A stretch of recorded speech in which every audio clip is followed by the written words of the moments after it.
Have you ever imagined waking up feeling completely in control of your mind, free from anxiety, untouched by stress and totally clear-headed, simply by falling asleep? Imagine a life where, without consciously doing anything, you drift into sleep burdened with worries or doubts, yet wake up transformed, your mind effortlessly calm, sharp, and unshakable. Here's a powerful truth most people never learn. Your subconscious mind never truly rests. When your eyes close and your body sinks into restful sleep, your subconscious springs into action, quietly absorbing every thought, feeling, and belief you've carried into the night. If you fall asleep anxious, overwhelmed, or stressed, your mind deeply embeds these feelings, trapping you in a cycle of worry and self-doubt day after day. But tonight can be different. Stoicism, the timeless philosophy practiced by legendary thinkers like Marcus Aurelius, Seneca, and Epictetus, offers a profound solution. It's not just theory, it's practical mental training, designed to put you in complete control of your emotions, reactions, and thoughts, no matter what life throws your way. And the remarkable part, your subconscious can absorb this powerful wisdom effortlessly, simply by listening while you sleep. Imagine lying down tonight, breathing deeply as you gently drift into restful sleep. Instead of lying awake, wrestling with anxious thoughts or replaying stressful moments, your mind naturally absorbs these transformative Stoic lessons. These ancient teachings gently erase anxiety, quiet overthinking, and clear out emotional chaos, planting seeds of strength, calm, and powerful mental clarity deep within your subconscious. This isn't just passive listening, it's subconscious training, actively reshaping your mind as you rest. Each minute of sleep helps your mind create new, powerful mental patterns that give you complete control over your emotions and reactions. Anxiety no longer grips you, stress no longer overwhelms you, and worry no longer dictates your decisions. By the time the sun rises tomorrow, you'll awaken with a profound difference in how you feel. You'll have complete mental control, calm in situations that once made you anxious, clear-headed when facing challenges, and unshakably confident in every decision you make. So, if you're tired of waking up stressed or exhausted, constantly battling your own mind, tonight marks a turning point. Allow these 4 powerful hours of Stoicism to effortlessly guide your subconscious, bringing you total mental clarity, calmness, and control. Tonight, as you close your eyes, let go of anxiety, release your worries, and let Stoicism quietly work its magic while you sleep. Tomorrow morning you'll open your eyes as the master of your mind, ready to live your life with newfound strength and absolute mental control. Lesson number 1. Embrace what you can control. Epictetus, the Stoic sage, offers us a fundamental lesson that serves as the cornerstone of Stoic philosophy, the dichotomy of control. At the heart of this teaching is the recognition that our lives are subject to a fundamental division between elements we can control and those beyond our influence. This concept is pivotal in cultivating a calm and composed demeanor, even in the midst of life's uncertainties. In essence, Epictetus advises us to invest our energy and attention in those aspects of life that fall within our sphere of control. These include our thoughts, actions, intentions, and responses. By directing our focus to what is genuinely within our power, we can navigate life with a sense of purpose and mastery. It is the acknowledgement that our internal world is under our dominion that forms the bedrock of our tranquility. Conversely, external events and circumstances, which often elude our sway, are to be acknowledged as outside the realm of our control. Just as an archer, as exemplified by Epictetus, can aim carefully, draw the bowstring with precision, and release the arrow skillfully, yet remain uncertain of the flight's outcome, we must learn to release our attachment to outcomes we cannot govern. This release is not an act of resignation, but an embrace of equanimity in the face of life's inherent unpredictability. Epictetus's metaphor of the archer, who derives contentment from knowing they've exerted their best effort regardless of the target's fate, serves as a potent reminder of the Stoic approach to life.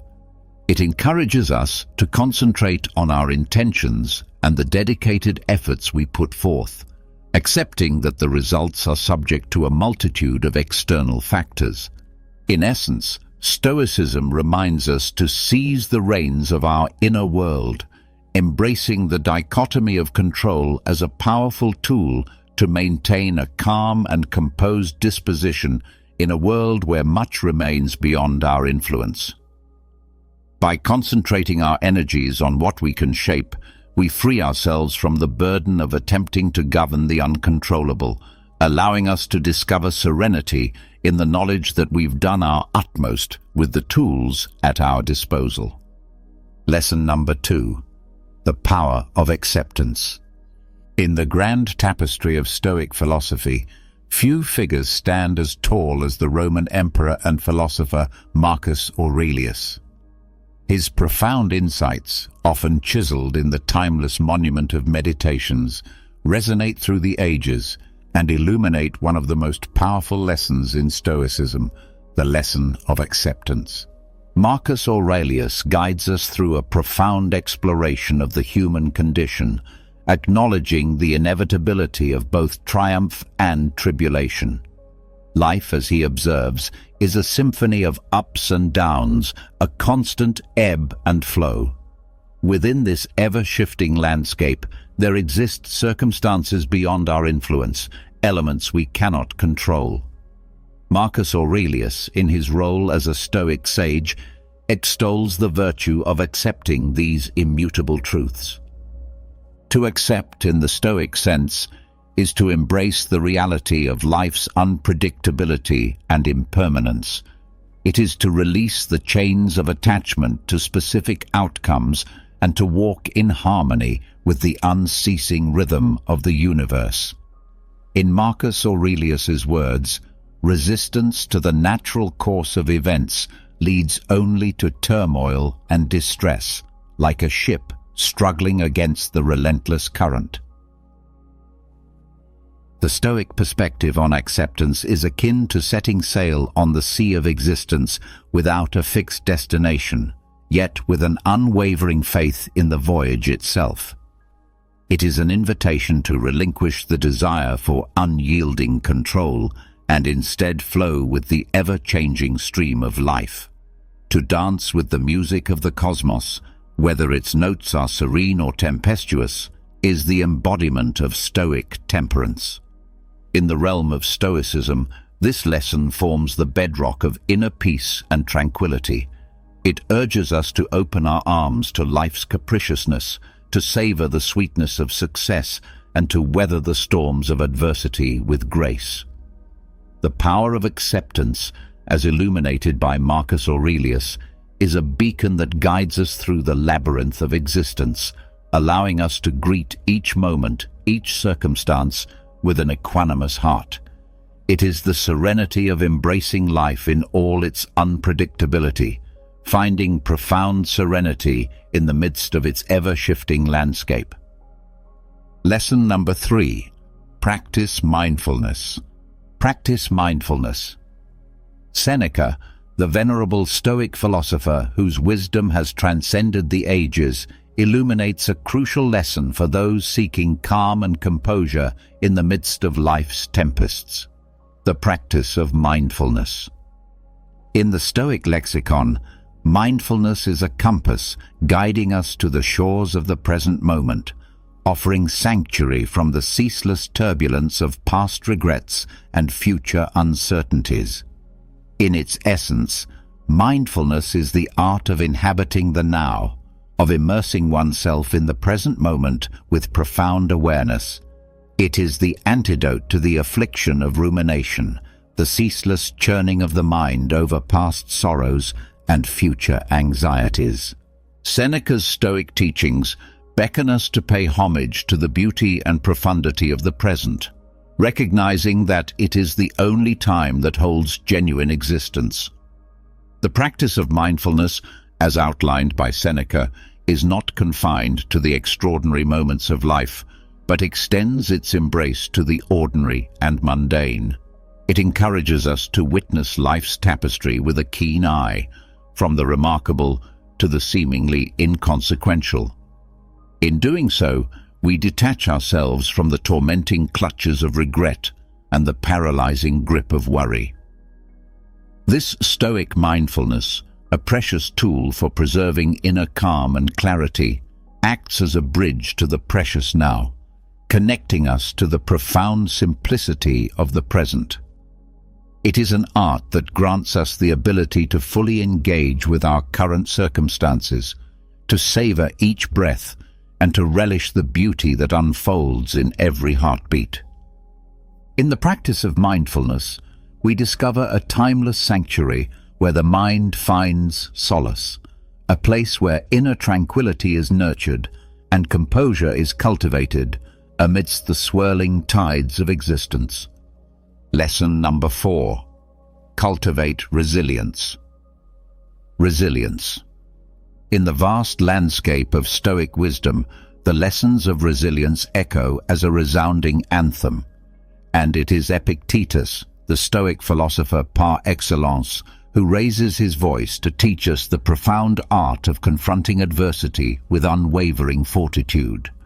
To Epictetus, adversity is not a foe to be feared, but a chisel that sculpts the masterpiece of our character.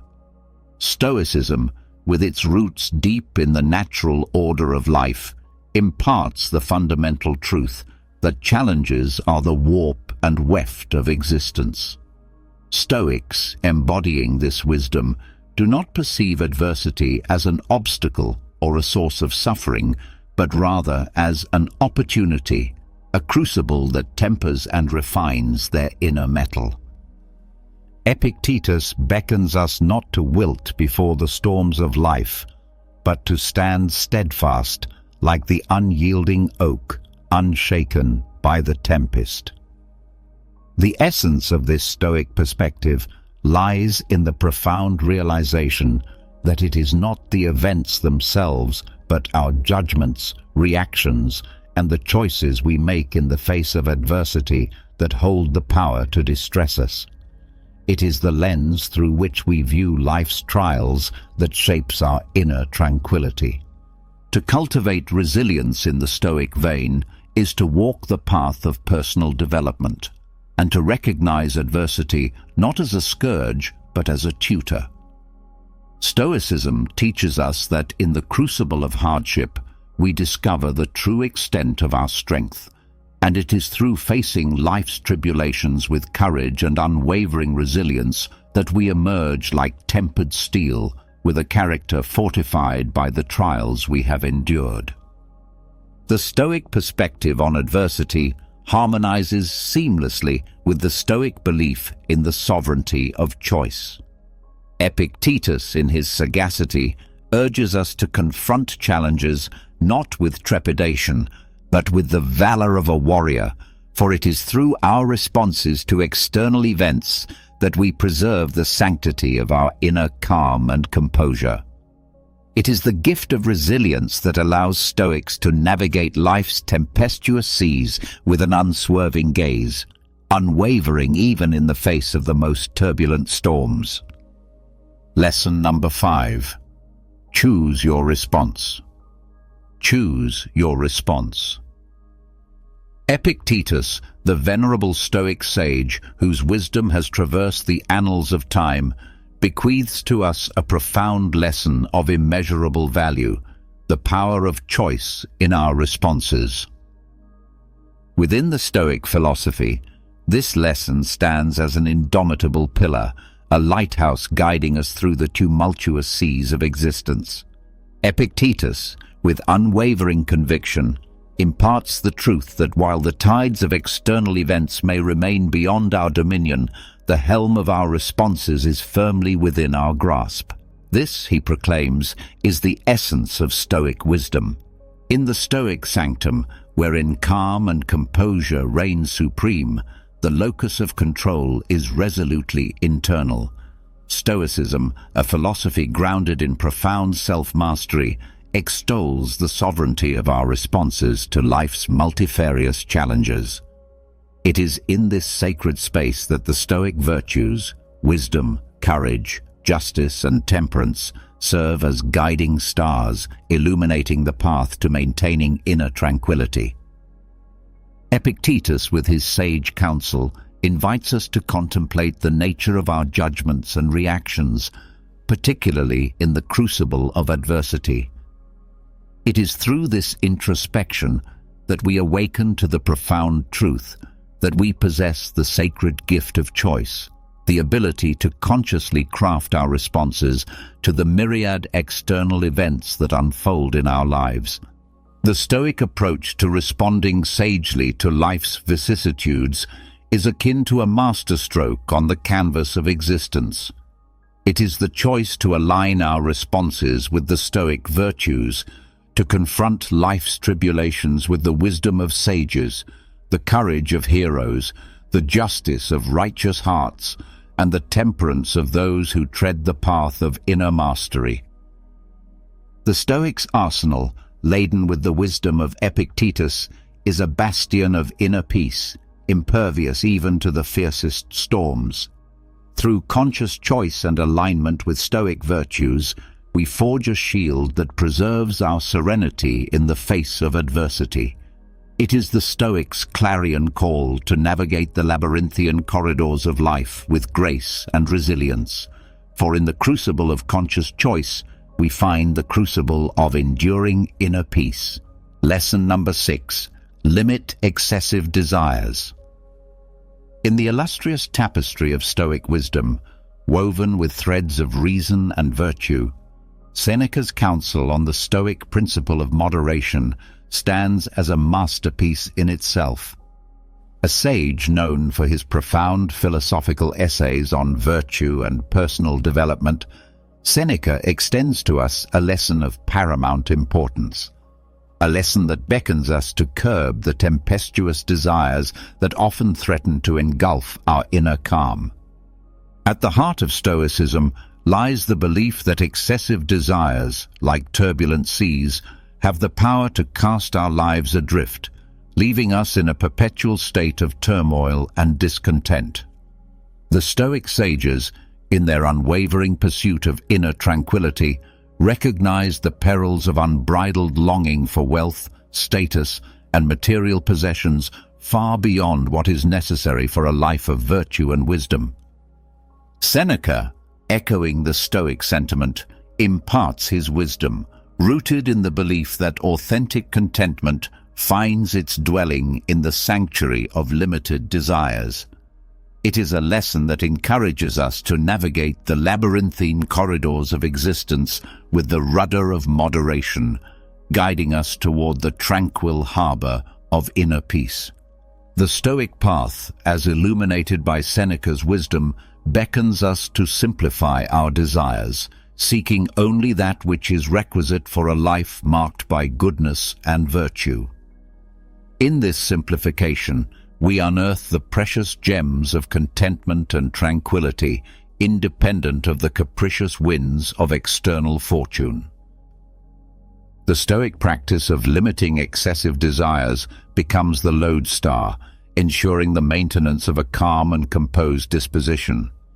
It is within the walls of this ancient wisdom that we discover the profound truth that the fervent pursuit of external treasures is but a fleeting mirage, and the true treasures lie within, waiting to be unearthed.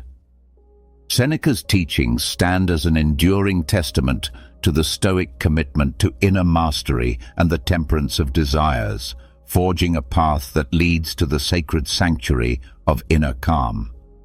Lesson number 7. Be virtuous. The essence of Stoicism, as nurtured and cherished by the great Stoic philosophers like Epictetus, Seneca, and Marcus Aurelius, resides in the unwavering commitment to virtue, a commitment that lies at the very heart of this ancient philosophy. The Stoic virtues, comprising wisdom, courage, justice, and temperance, become the compass guiding us toward a life marked by inner composure and tranquility. In the rich tapestry of Stoic wisdom, the virtues occupy a hallowed place. They are the moral lodestars that beckon us to navigate life's tempestuous seas with grace and wisdom. These virtues, etched into the annals of Stoic thought, are not mere abstractions. They are the pillars upon which the Stoic ideal of living in harmony with the natural order of the universe rests. Wisdom, the first of these virtues, serves as a beacon of light, illuminating the path of reason and discernment. It calls upon us to cultivate a deep understanding of the world and our place within it. The Stoic sages, such as Epictetus, understood that wisdom is the foundation upon which all other virtues are built. With wisdom as our guiding star, we gain the capacity to see the world as it truly is and to discern between the fleeting and the enduring. Courage, the second virtue, stands as the sentinel guarding the fortress of our moral character. It calls upon us to face life's challenges with steadfastness and resolve. In the Stoic lexicon, courage is not the absence of fear, but the triumph over it. It is the unwavering determination to confront adversity with inner fortitude. Seneca, through his teachings, extols the importance of courage in forging a character marked by resilience and unwavering resolve. Justice, the third virtue, extends its mantle of righteousness over the Stoic path. It beckons us to live in accordance with the principles of fairness and moral rightness. The Stoic philosophers, drawing inspiration from the wellsprings of justice, guide us toward making decisions that are rooted in equity and virtue. The pursuit of justice ensures that our actions align with the moral order of the universe, fostering inner tranquility and composure. Temperance, the final virtue, serves as the guardian of moderation and self-restraint. It reminds us to exercise control over our desires, for it is through temperance that we discover the gateway to true contentment.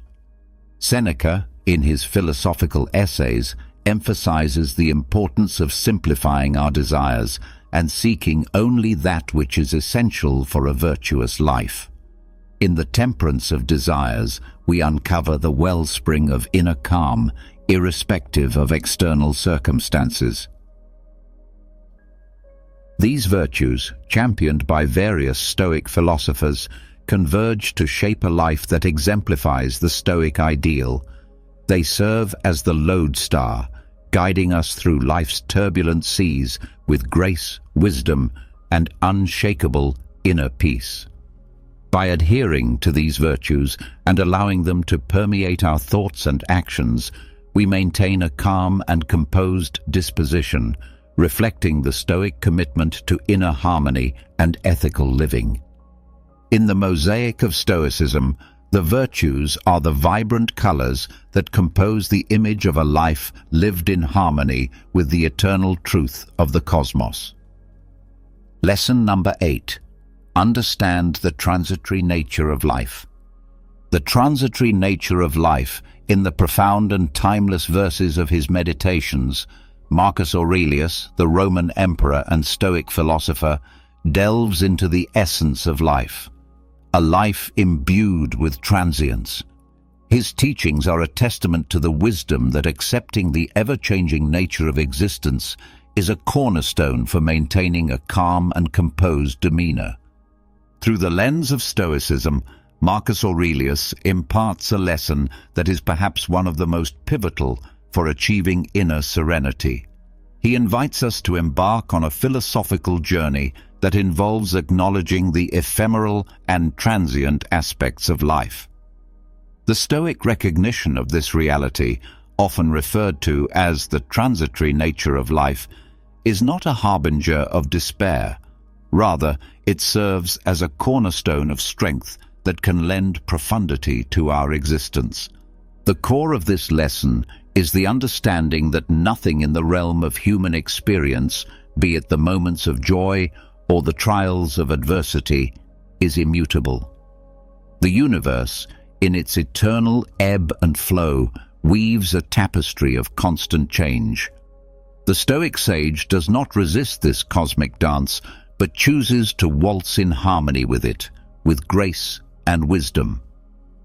Marcus Aurelius urges us to unburden ourselves from the weight of attachments to those fleeting moments that shimmer like stars across the night sky, and to the material possessions that hold our attention for but a brief interlude.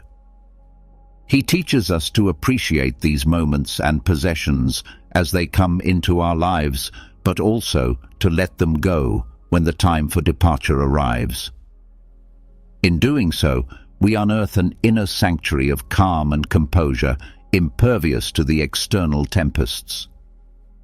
Accepting the impermanence of all things, as championed by Marcus Aurelius, acts as a salve for the soul. It allows us to put into perspective the vicissitudes of life.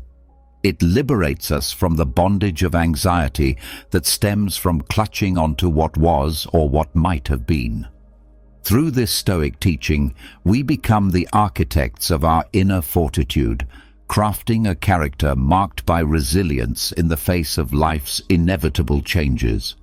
In understanding the transitory nature of life, we pave the way for a profound sense of inner tranquility. We recognize that our capacity for calm and composure transcends the rise and fall of external circumstances. It is an enduring presence, much like the stars that continue to shimmer in the night sky, irrespective of the fleeting clouds that pass before them. Marcus Aurelius, through his Stoic wisdom, invites us to bask in the light of this understanding, offering us the opportunity to savor life's moments while retaining an unwavering sense of inner peace. Lesson number 9. The value of gratitude.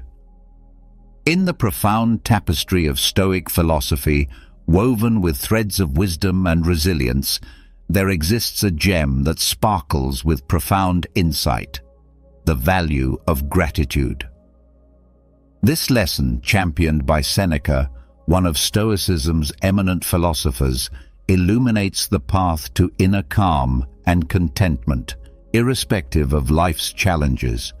It guides us to celebrate not only life's triumphs, but also its tribulations, for it is through the lens of gratitude that we find serenity even in the face of adversity. Seneca, in his essays dedicated to the concept of gratitude, masterfully extolled its virtues. He beckoned us to redirect our gaze from what we may lack to what we have, to find solace in the present moment, and to embrace the treasures that often go unnoticed. In this Stoic practice, we unearth a potent tool for sustaining a profound sense of inner peace. The core of Seneca's teachings on gratitude is a gentle reminder that the act of being thankful is not contingent on the abundance of our possessions, but rather on our ability to perceive life's blessings in their myriad forms. In this sense, gratitude is not a mere response to life's easy moments, but a profound acknowledgement that even amidst the tempest's fury, there is a shelter of calm to be found. By cultivating a sense of gratitude, we recalibrate our relationship with life. We learn to see the splendor in the ordinary, the lesson within adversity, and the preciousness of every fleeting moment. Seneca encourages us to be content with the present, recognizing that the treasures of life are not commodities to be acquired, but experiences to be cherished. The value of gratitude, as illuminated by Seneca, acts as a guardian of our inner peace. It teaches us to ceaselessly reflect on the blessings that have graced our journey. In doing so, we discover that gratitude is an elixir that transmutes the base elements of despair and longing into the gold of contentment and serenity. In moments of challenge, a heart steeped in gratitude does not falter. It finds strength even in the midst of adversity, for it recognizes that the trials of life too are teachers. As Seneca would remind us, the Stoic spirit does not waver in the face of hardship. Instead, it flourishes, drawing nourishment from gratitude's deep well. In the Stoic tradition, the value of gratitude is an unwavering companion that ushers us towards a profound sense of tranquility. It elevates us above life's tempestuous waves, revealing the serenity that lies in embracing the blessings, no matter how small or seemingly insignificant. With Seneca's wisdom, we come to realize that practicing gratitude is not a mere response to life's joys, but a steadfast embrace of the beauty found in life's most trying moments. With every breath, every heartbeat, and every fleeting moment, we are presented with opportunities to unearth the treasures of gratitude. Seneca's Stoic legacy beckons us to cherish the present, not in spite of life's challenges, but because of them, and to savor the beauty that surrounds us. It is in this luminous practice that we discover a profound sense of tranquility and calm, even amidst the tempests of existence. Lesson number 10. Keep learning and growing. In the profound tapestry of Stoicism, where wisdom is woven with threads of resilience and temperance, we find a radiant lesson that beckons us to embark on a lifelong journey of self-improvement. Epictetus, one of Stoicism's luminaries, stands as a steadfast guide in this pursuit, revealing that the path to inner calm and composure is paved with the stones of personal growth. The Stoic commitment to self-improvement is a recurring theme in the philosophy, finding resonance across different Stoic philosophers. Epictetus, in particular, carries the torch of this lesson with unwavering conviction. He invites us to tread a path of perpetual growth, emphasizing that this commitment is a treasure trove of wisdom that equips us to navigate life's challenges with grace and sagacity. At the heart of this Stoic doctrine lies a profound realization that life is an unceasing voyage. We are not static beings, but vessels of potential, forever capable of evolution. The commitment to lifelong learning and growth is an unyielding call to action, a reminder that no matter where we stand, there are yet horizons to explore and virtues to cultivate. The Stoic pursuit of self-improvement aligns harmoniously with the quest for wisdom and tranquility. It is an acknowledgement that inner calm and composure are not static attributes, but dynamic processes enriched by the ceaseless quest for understanding. Epictetus encourages us to strive for wisdom as we would for a precious gem, knowing that it is the compass that guides us through the labyrinth of existence. The Stoic journey of self-improvement finds its pulse in the ebb and flow of life's experiences. We are not called to perfection, but to progress, not to stagnation, but to steady growth.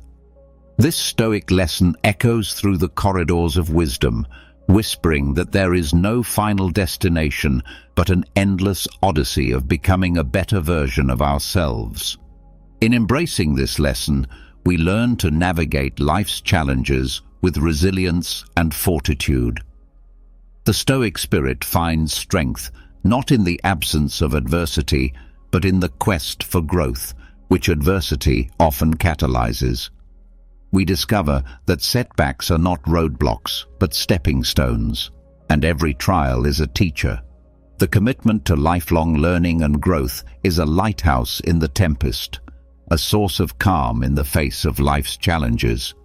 It is a testament to the Stoic principle that, regardless of external circumstances, we are the masters of our inner world. The more we learn, the more we grow, And the more we grow, the better we become at weathering the storms of existence. In the echoes of Epictetus's teachings, we find an invitation to celebrate the journey of self-improvement, to revel in the process of learning, and to honor the endeavor of growth. It is a lesson that assures us that with every step taken on this path, we come closer to the heart of Stoicism, a life marked by inner calm, composure, and the pursuit of wisdom. In a world filled with distractions and uncertainties, Stoicism offers a timeless and practical guide to maintaining calm and composure. By embracing these 10 lessons from Stoicism, inspired by the wisdom of different Stoic philosophers and embodying the virtue of temperance, you can navigate life's challenges with grace, wisdom, and inner peace. The Stoic temperance becomes your anchor, guiding you through the storms of existence and helping you keep calm in the face of adversity. As you embrace these Stoic lessons, you discover a profound sense of tranquility and equanimity that enables you to thrive regardless of life's challenges. Stoicism's enduring wisdom reminds us that inner peace and composure are not dependent on external circumstances, but are cultivated within through the practice of these valuable lessons. Have you ever been in a heated argument, feeling like you're about to explode? We've all been there, whether it's a disagreement in the office, a fight with a loved one, or a heated debate online. But what if I told you there was a way to navigate conflict without using fists, figuratively or literally? The ancient Stoics, masters of emotional control and reason, have incredible strategies for facing your enemy with grace and poise. In this video, you'll discover 13 Stoic-inspired techniques to tackle conflict head-on, drawn from the wisdom of great thinkers like Seneca, Epictetus, and Marcus Aurelius. Trust me, these methods may require more patience and effort than throwing punches, but the rewards, inner peace, long-lasting solutions, and potentially transformed relationships are well worth the effort. So, are you ready to learn how to navigate conflict like a true Stoic?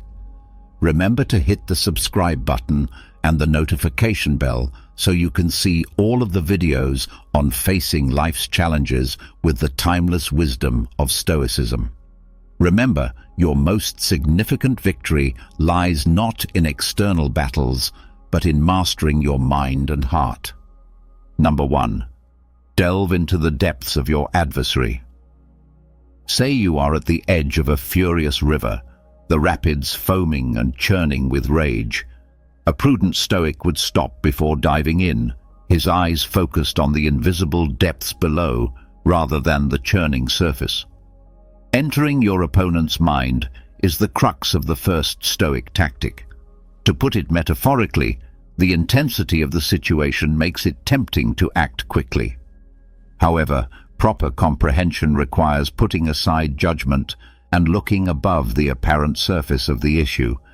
As Epictetus reminds us when he says, "It is not the event itself that troubles us, but our view of it." Here's how to start this examination of Stoicism, the benefits of releasing.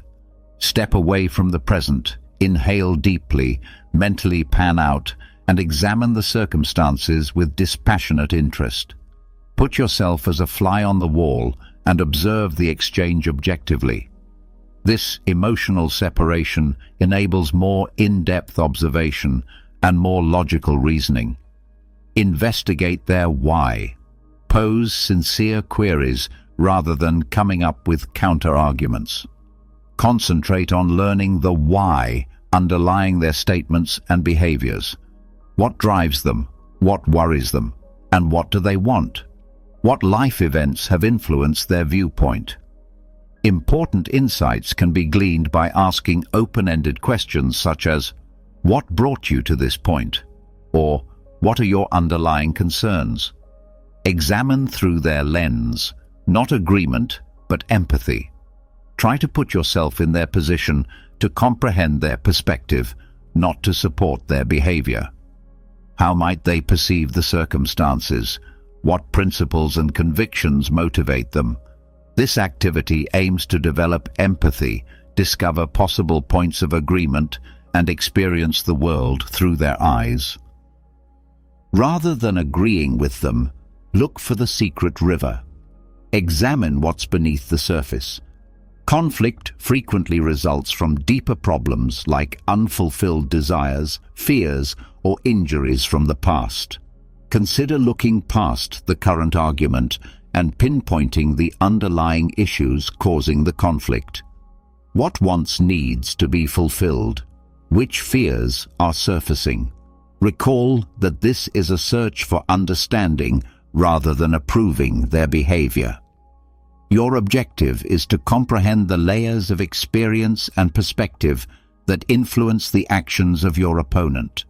Just like a geologist studies the layers of rock to understand the terrain, you can find undiscovered common ground by practicing this Stoic depth-seeking technique. And you might also learn important things about yourself and your responses. The once raging river will become a calmer stream, with understanding and potential resolution engraved in its stones. Number 2. Choose your battles wisely. Disagreements abound in life, ranging from political arguments to arguments in parking lots. However, as the Stoics tell us, only some stones in the path require our whole focus.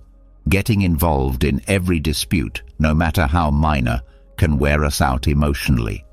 Thus, the second Stoic tactic urges us to pick our battles carefully. Picture yourself in front of a vast battleground. Every argument and point of contention has the potential to become a conflict. A prudent Stoic would pause, evaluating each terrain carefully before leaping into the fight. Is the battle worth it? In this skirmish, will it affect my health or the essential things to me? The following tenets of Stoic philosophy will assist you in selecting your battles. The Seneca test. Pause and consider. Consider Seneca's wise words. The greatest remedy for anger is delay. Remind yourself of the importance of pausing. Take a moment to calm down before responding automatically. Take a step back and evaluate the circumstances objectively. It's common for the heat of the moment to warp our perception, making prudent decisions challenging. Is the Epictetus inquiry still important?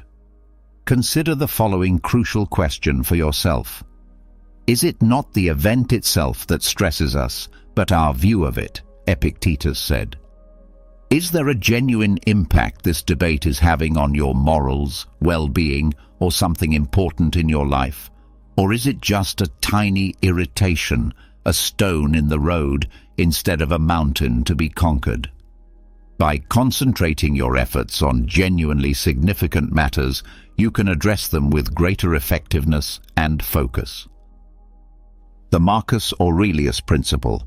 Quiet can be beneficial at times. Acknowledge the power of letting go. Not deciding at all is often the best course of action.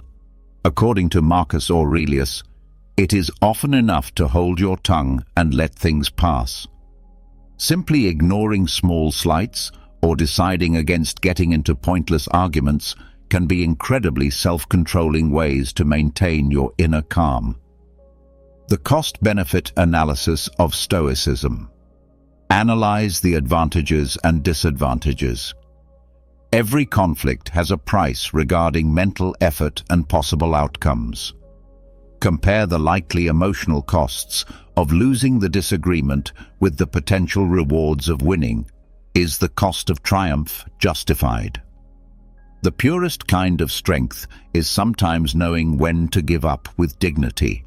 Recall, selecting your battles strategically does not imply weakness or indifference. It's about realizing how limited your time and energy are and using them wisely. By applying this Stoic knowledge, you may navigate life's battlefield more focused and save your strength for the moments that matter. Number 3. Speak with calm and clarity. Imagine yourself facing your opponent with your words prepared for war rather than your weapons drawn. However, the Stoic approach emphasizes calm clarity, which opens the door to more constructive discourse. Instead of shouting insults and accusations, this tactic, which draws from the insight of Stoic thinkers such as Seneca, is centered on adequately expressing your demands and concerns to promote understanding and reduce hostility. The following are the main components of communication that draw inspiration from Stoicism. Develop your active listening skills. Go beyond simply waiting to speak. Pay close attention to what your opponent says before offering your own. Please pay close attention to them, both with words and body language. Don't interrupt, nod intelligently, and maintain eye contact. This shows that you appreciate them and understand what they're saying. Respect their emotions and validate their experiences. Empathy, not agreement. Respect their feelings and experiences, even if you disagree. Statements like, "I understand you're feeling frustrated," or "It sounds like this situation is important to you," can help establish rapport and connect. Raise any concerns you may have with I statements. Consider your viewpoint. Instead of placing blame, use I words to communicate your needs and feelings rather than critical you statements. You always do this. Examples of such statements include, "I need to feel respected in this situation," and "I feel hurt when you..." This lessens defensiveness and promotes a more team-oriented approach to problem-solving. Speak firmly and calmly rather than aggressively. Control, not noise, makes one strong. Speak up to ensure you understand, not because you're angry. Maintain a composed tone while speaking with strength and assurance. Steer clear of insults and personal assaults. They will only make the issue worse. Put solving problems first, not points. Seek solutions rather than victories. Remember that the objective is to devise a solution that benefits both of you, not to win the disagreement. Start the discussion with a question like, "What can we do to address this together?" and center it around cooperative problem solving. How can we reach a mutually agreeable outcome? Recall that practicing calm, clear speech is a necessary skill. If you make a mistake, don't be scared to apologize and have patience with yourself. Navigating even the most difficult tasks will get easier the more positive communication you engage in. Number 4. Seek the shared path. Imagine a pair of alpinists ascending seemingly distinct peaks. However, as they climb, they become aware that their respective paths converge and lead to a shared summit where understanding will shine. This metaphor is especially pertinent to the 4th tactic on our non-confrontational journey, seeking the shared road. It represents the Stoic concept of oikeiosis, living in harmony with the natural order. Even though disagreement frequently gives the impression that our ideals or ambitions are incompatible, the Stoics encourage us to look below the surface and discover the deeper currents that bind us, even though they might not appear necessary at first. By concentrating on these common interests, we can create a framework for cooperation and compromise that will eventually result in a more amicable settlement. To start your Stoic search for common ground, follow these steps. Change perspective from me to we. Transcend individual viewpoints. Recast the disagreement as a cooperative effort toward a common objective rather than a you versus me situation. Consider this. What do we both ultimately want? This change in viewpoint allows for possible points of agreement, even if they are not immediately apparent. Look for the necessities below. Look below the surface. Conflicting wants are frequently the result of underlying, unfulfilled needs. Examine the needs each of you is attempting to satisfy through this conflict. It could be a need for safety, honor, or approval. Recognizing these everyday needs can foster empathy and make discovering solutions that care for them more accessible. Discover shared ideas. Our values guide our actions. Look behind the particular problem at hand and investigate the core principles that everyone possesses. Do you both appreciate honesty, justice, or decency? Shared values can act as a moral compass, pointing you toward decisions consistent with your beliefs. Begin small, gain speed. Appreciate small victories. Don't count on reaching a consensus right away on everything. Instead, concentrate on finding tiny points of agreement, regardless of how trivial they appear. These early agreements can foster confidence and momentum, making taking on more challenging problems simpler. Recall that life is a journey rather than a destination. The key is patience. It can take time to find common ground, so be patient and understanding. Recognize accomplishments, accept failures, and remember that every step toward cooperation is a step away from confrontation. You set off on a path beyond simple solutions using this Stoic technique. By seeing the connections between your experiences and laying the groundwork for a more peaceful future, you look for a standard route. Remember that those who ascend together, guided by the light of shared ideals and interests, will reach the height of understanding. Number 5. Appeal to their inner values. Imagine yourself before a massive oak tree, its roots firmly entwined with the soil. It will take more than just raw force to move the oak. On the other hand, a prudent Stoic would be aware of the influence of the elements, such as wind and water, which might subtly nudge something toward its ideals by whispering in its ear. This metaphor exemplifies the Stoic tactic of appealing to inner ideals, a potent instrument for skillfully and peacefully resolving disputes. We direct our attention to the rich soil of their values and ideas rather than taking direct aim at their persona.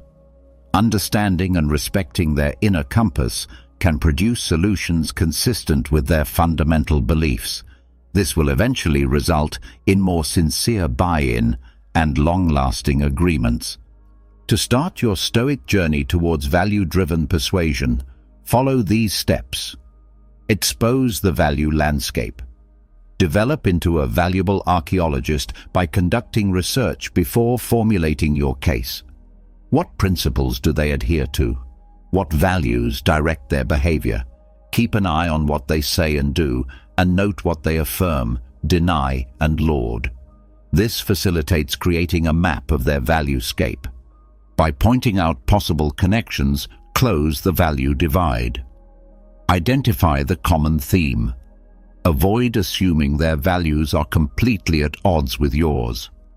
Seek out common ideals, even if they don't seem to fit the circumstances at hand. You both appreciate duty, honesty, and fairness. Finding these common values acts as a link, enabling you to present your case in a way that appeals to them. Talk in their vocabulary. After you clearly understand their values, adjust your message to fit them rather than trying to trick them. Talk in a way that expresses their interests and worries. This is telling your values in a way that is consistent with theirs, creating a sense of common ground rather than compromising your own. Don't just tell, show. Since deeds speak louder than words, show them how your solution embodies their beliefs rather than merely explaining them. Give specific instances, anecdotes, or previous deeds demonstrating how your strategy embodies the essential principles. This strengthens and humanizes your case. Recall that respect is essential. Seek comprehension rather than dominance. Always be respectful and understanding during this process. Recall that your objective is to assist them in finding a solution that addresses your concerns and aligns with their values, rather than to control or exert dominance over them. Using this Stoic technique, you become a competent navigator instead of a warrior brandishing words, leading your adversary to a place they can genuinely believe in. Recall that fundamental transformation arises from resonance with the values that sculpt an individual's identity rather than from coercion. This strategy develops mutual respect and understanding, and in the end, opens the door to advantageous solutions for all parties. Number 6. Using humor wisely in conflict resolution. Imagine yourself walking a tightrope that is stretched over a gaping hole. A mistake can send you into the depths of offense, yet humor can help you stay upright, like a balancing pole. Using humor to resolve conflict is the essence of the 6th Stoic technique, encapsulated in this nuanced metaphor. There is no denying that laughter can reduce tension and foster a more open atmosphere for discussion. A well-timed joke or playful decorum can serve as a pressure release valve, allowing understanding to flourish and letting go of pent-up frustration. The Stoic philosopher Seneca says, "A joke is a fragile thing, and a jest may turn into an insult." We must use comedy with deliberate caution to fully realize its possibilities. Here are some guidelines to help you smoothly navigate the comedic tightrope. Recognize your audience. Only some find the same things funny, so consider your opponent's humor style and personality before you crack a joke. What amuses them? In their opinion, which subjects could be delicate? Be cautious and err on the side of caution while making jokes, because something that plays well with one person may offend another. Seek out silent joy, not horniness. Laughing at, not with. Creating a shared sense of humor is the aim, not using jokes as a tool to make fun of or denigrate your opponent. Humor that belittles oneself is frequently a safer bet, since it demonstrates humility and a readiness to own up to mistakes. The timing is crucial. After reading the room, reread it. Humor can have disastrous results when misused. Before bringing in comedy, assess the situation's emotional intensity. It's better to wait until things have settled down. If the tension is still muscular, maintain calm and kindness. Keep insults and sarcasm at the door. Steer clear of jokes that make light of sensitive subjects, stereotypes, or personal assaults. Recall that building bridges, not burning them, is the aim. Comedy as an instrument, not a crutch. Please don't rely on comedy alone to end the argument. Although humor can be a helpful tool, it shouldn't replace sincere communication or dealing with critical issues. Don't expect it to be the miraculous fix. Use it sparingly to promote openness and lighten the atmosphere. Always err on the side of caution. When in doubt, it's better to avoid jokes entirely. To determine whether they're appropriate, recall that it's simpler to gain trust than to regain it following an error. Including comedy using these Stoic ideas, comedy may become an effective tool for rapport building, stress relief, and opening up more excellent room for conflict resolution rather than a dangerous tightrope walk. Recall that the power of laughter is in its capacity to unite rather than divide. When used appropriately, it can turn tense situations into chances for understanding and resolution. This might shock you. Number 7. Offer empathy. Empathy. Picture yourself on a rough mountain trail, staring over a gap at a fellow climber who seems to be going the other way. Their annoyance and rage crackle through the valley like a windstorm. Instead of hurling arguments across the vacuum, the Stoic approach would be to descend gradually, bridge the gap, and extend an understanding hand. This is the core of the seventh strategy, the Stoic principle of expressing empathy. Empathy is a valuable tool for resolving conflicts amicably, even during heated arguments, as Marcus Aurelius recommends. We can create genuine connections and open the door to a more fruitful conversation by acknowledging the other person's sentiments and validating their experiences. Here's how you develop this superpower of Stoicism. Change the perspective from me to them. See the world through their eyes. Try to comprehend the situation from their point of view rather than concentrating just on your own. What life events have influenced their emotions? What insecurities or concerns could be motivating them?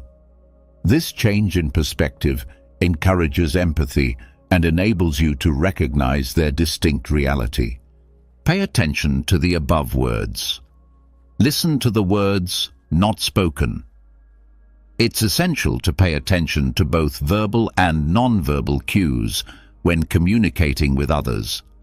This includes things like body language, tone of voice, facial expressions, and spoken words. It is vital to comprehend the information being transmitted and react accordingly. These frequently disclose deeper feelings that their words may have obscured. Try to understand while actively listening without passing judgment. Recognize, don't pass judgment. Appreciate their emotions rather than their behavior. Even if you disagree with them, let them know you are aware of and sympathetic to their feelings.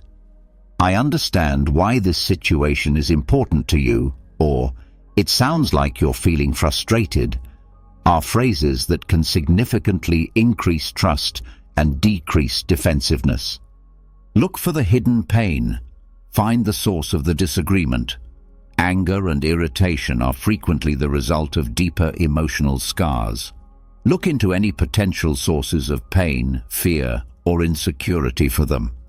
A deeper understanding makes it possible to address the underlying cause rather than simply the symptoms.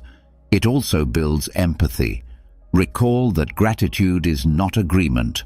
Walk along with them, not in front of them. Showing empathy does not imply endorsing their behavior or sacrificing your moral principles. It's as simple as recognizing their viewpoint and establishing an environment encouraging sincere dialogue. You can handle the disagreement with dignity and understanding, even if you disagree. You create a bridge of understanding rather than merely a bridge across an abyss of conflict. When you adopt this Stoic concept of empathy, you put yourself in their position to connect rather than pass judgment, and there's hope for actual resolution in that connection, not only for the here and now, but also for how you deal with each other moving forward. So, come down from the mountain, reach out, and give the gift of empathy. Together, you might be taken on an unexpected excursion. Number 8. Embrace the art of compromise. Imagine yourself before a massive oak tree, its branches obstinately waving in the breeze. It could take a lot of force to get the oak to bend to your will, which could hurt the tree and you. A more prudent strategy that draws from Stoic philosophy is learning the art of compromise, bending and adapting to find a way for the wind and the oak to coexist peacefully. Hard views and absolutes are rarely conducive to successful conflict resolution. Epictetus states, "Seek not to have things happen as you wish, but rather wish them to happen as they do, and you will live a tranquil life." The ability to discover answers that at least partially meet your problems and those of your opponent is a sign of true power. The following is how you can practice this Stoic art. Change me to we. Reframe the conflict as a cooperative endeavor. See the situation as a chance to devise a solution that works for everyone rather than as a rivalry. This change in viewpoint allows for more harmonious results and innovative approaches to problem solving. Identify common objectives. Look for common ground, even if it appears obscure. Examine your shared goals in the long run and see past the current argument. Maybe you both have the same values: fairness, respect, or a productive working environment. Finding these common objectives lays the groundwork for reaching a compromise. Set priorities and have the will to let go. Only some details matter equally. Only some features of the circumstances are worth dying for.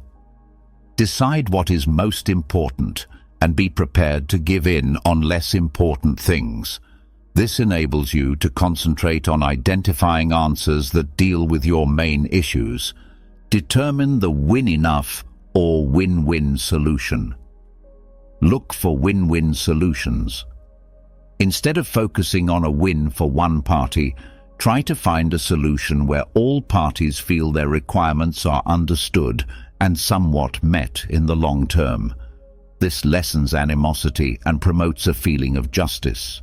Recall that life is a journey rather than a destination. Patience and flexibility are key. Compromises are rarely a one-time thing. Be ready to review the agreement if something changes or new information becomes available.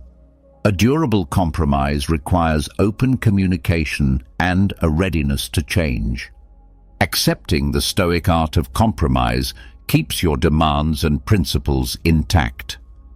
Instead, you exhibit strength, adaptability, and a dedication to coming up with solutions that work for everyone.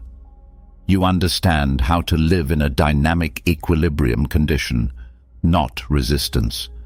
Like the wind and the oak, which benefits everyone by bringing about a more tranquil and harmonious outcome. Number 9.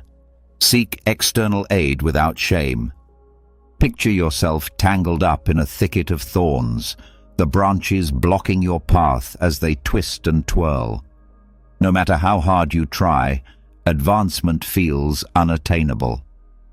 This aggravation frequently resembles the sense of being trapped in a dispute where communication breaks down and a settlement seems impossible.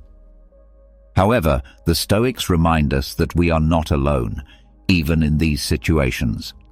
The 9th tactic strongly emphasizes asking for outside assistance as evidence of our dedication to forging a positive course of action rather than as a show of weakness.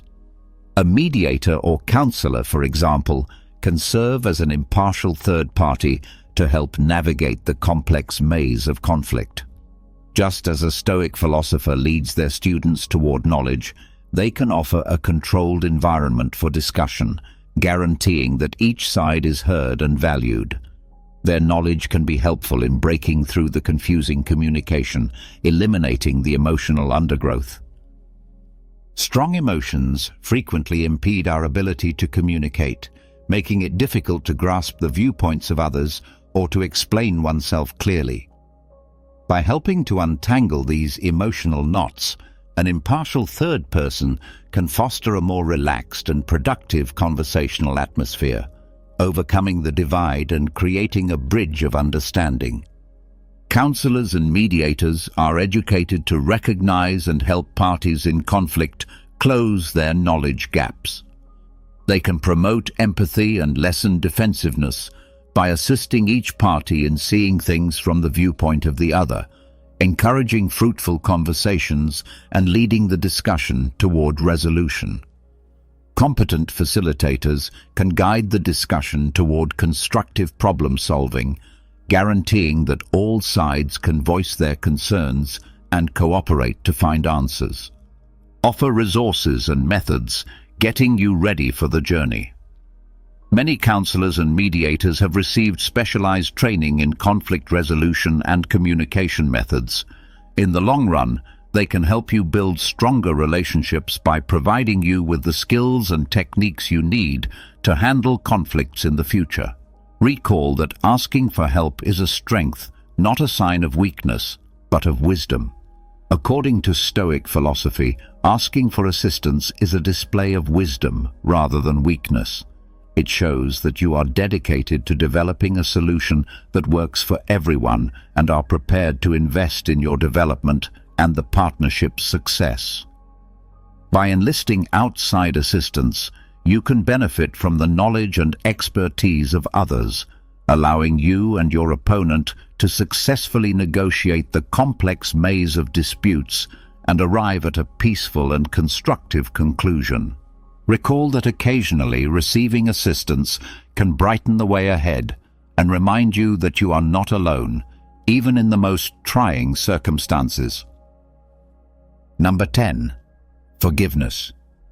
Imagine yourself fastened to a massive rock, its mass pulling you downward while its jagged edges pierce your flesh. This weight, which keeps you stuck in the past and makes it difficult for you to go on, is the weight of resentment and unforgiveness. Forgiveness, a gift to oneself, is a potent tool the Stoic philosophy offers for releasing these bonds. Neither the past nor the other person's behavior is justified by forgiveness. We are reminded by Seneca that he who is revengeful lives with a wound always open. Instead, forgiveness is a deliberate decision to let go of the hurt feelings that keep you stuck so you can go on with more clarity and peace of mind. Here's how to start this self-liberating Stoic journey. Turn the attention from them to you. Acknowledge the effect on your health. More harm results from holding on to anger and resentment than from the other person. It drains your vitality, impairs your judgment, and makes it more difficult for you to be happy and at peace. You can take back control of your mental condition and put your well-being first when you choose forgiveness. Recognize the influence of perspective. Examine the circumstances more broadly. Forgiveness occasionally necessitates comprehending the background and intentions of the other person. This is admitting their shortcomings and vulnerabilities rather than justifying their actions. This change of viewpoint might increase empathy and lessen the situation's emotional impact. Let go, but remember, let go of the past, not the memories. Being forgiven does not include forgetting the past. Instead, it entails letting go of the bad feelings connected to it. Recall the lessons you've learned, but let go of the things weighing you down, like resentment and hatred.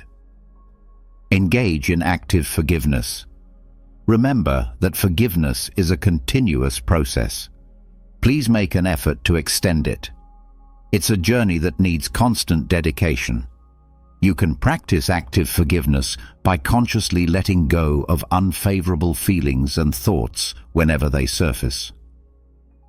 Techniques like journaling, mindfulness, and meditation can be helpful tools in this process. Keep in mind that forgiveness is yours, a present for you, not for them. Forgiveness is ultimately a gift you give to yourself. It frees you from the bonds of negativity and gives you more joy, calm, and emotional flexibility. Forgive yourself rather than wait for the other person to earn it. Accepting spiritual forgiveness allows you to change your present and create space for a better future. Rather than erase the past, you choose to walk the road of peace and self-compassion, releasing yourself from the bonds of bitterness and anger. Recall that showing forgiveness demonstrates your strength and dedication to your well-being, not weakness. Thus, exhale deeply, let go of the weight, and advance into a future offering more independence and inner serenity. Number 11. Growth from the ashes of conflict. Think of a phoenix that has undergone conflict and grown stronger and wiser. The spirit of the 11th Stoic strategy, using conflict as a catalyst for personal growth, is embodied in this potent metaphor. Remember Epictetus's advice, to make the best use of what is in your power and take the rest as fixed and beyond your control. Through introspection and self-evaluation, you can turn disagreement into a learning opportunity and a springboard for personal growth. Here's how to start this life-changing adventure. Adopt a learning attitude. See obstacles as opportunities. Change your mindset from perceiving conflict as a bad thing to perceiving it as an opportunity to develop and learn. Be open to analyzing your actions and inadequacies and approach the situation with an open mind. Make your excavation. Identify the underlying causes. Give careful thought to how you fit into the conflict. What made you react the way you did? Which principles or convictions was the situation at odds with? Which feelings became dominant, and how did they affect your actions? Sincerity is crucial in understanding your habits and triggers, so consider these questions carefully. Determine doable domains from contemplation to implementation. Don't let reflection get you down. Convert your observations into actionable suggestions for enhancement. Did you need help communicating effectively? Think about honing your active listening techniques. Were your feelings too strong? Investigate mindfulness practices to improve emotional control. Seek guidance and criticism. Learning from reliable mentors. Look for a loyal friend, therapist, or mentor who can encourage your personal development and provide unbiased input. Talking to a third party about your experiences and observations might help you see things differently and promote responsibility. Recall that growth is a procedure. The key is patience. Expect a gradual change. Personal development requires work and time. Remain dedicated to your continuous improvement. Recognize failures as teaching moments and rejoice in little accomplishments. Adopting this Stoic philosophy may turn disagreement from a harmful force into a powerful catalyst for self-discovery and constructive transformation. You are restored from the ashes and emerge from them more robust, wiser, and prepared to face obstacles head-on with poise and grit. Recall that you can learn and develop, and that even the most trying circumstances can serve as stepping stones to becoming the finest version of yourself. Number 12. Setting boundaries. Picture yourself with the waves gently crashing at your feet as you stand on a spotless beach. But hold on, someone is invading your personal space and upsetting you.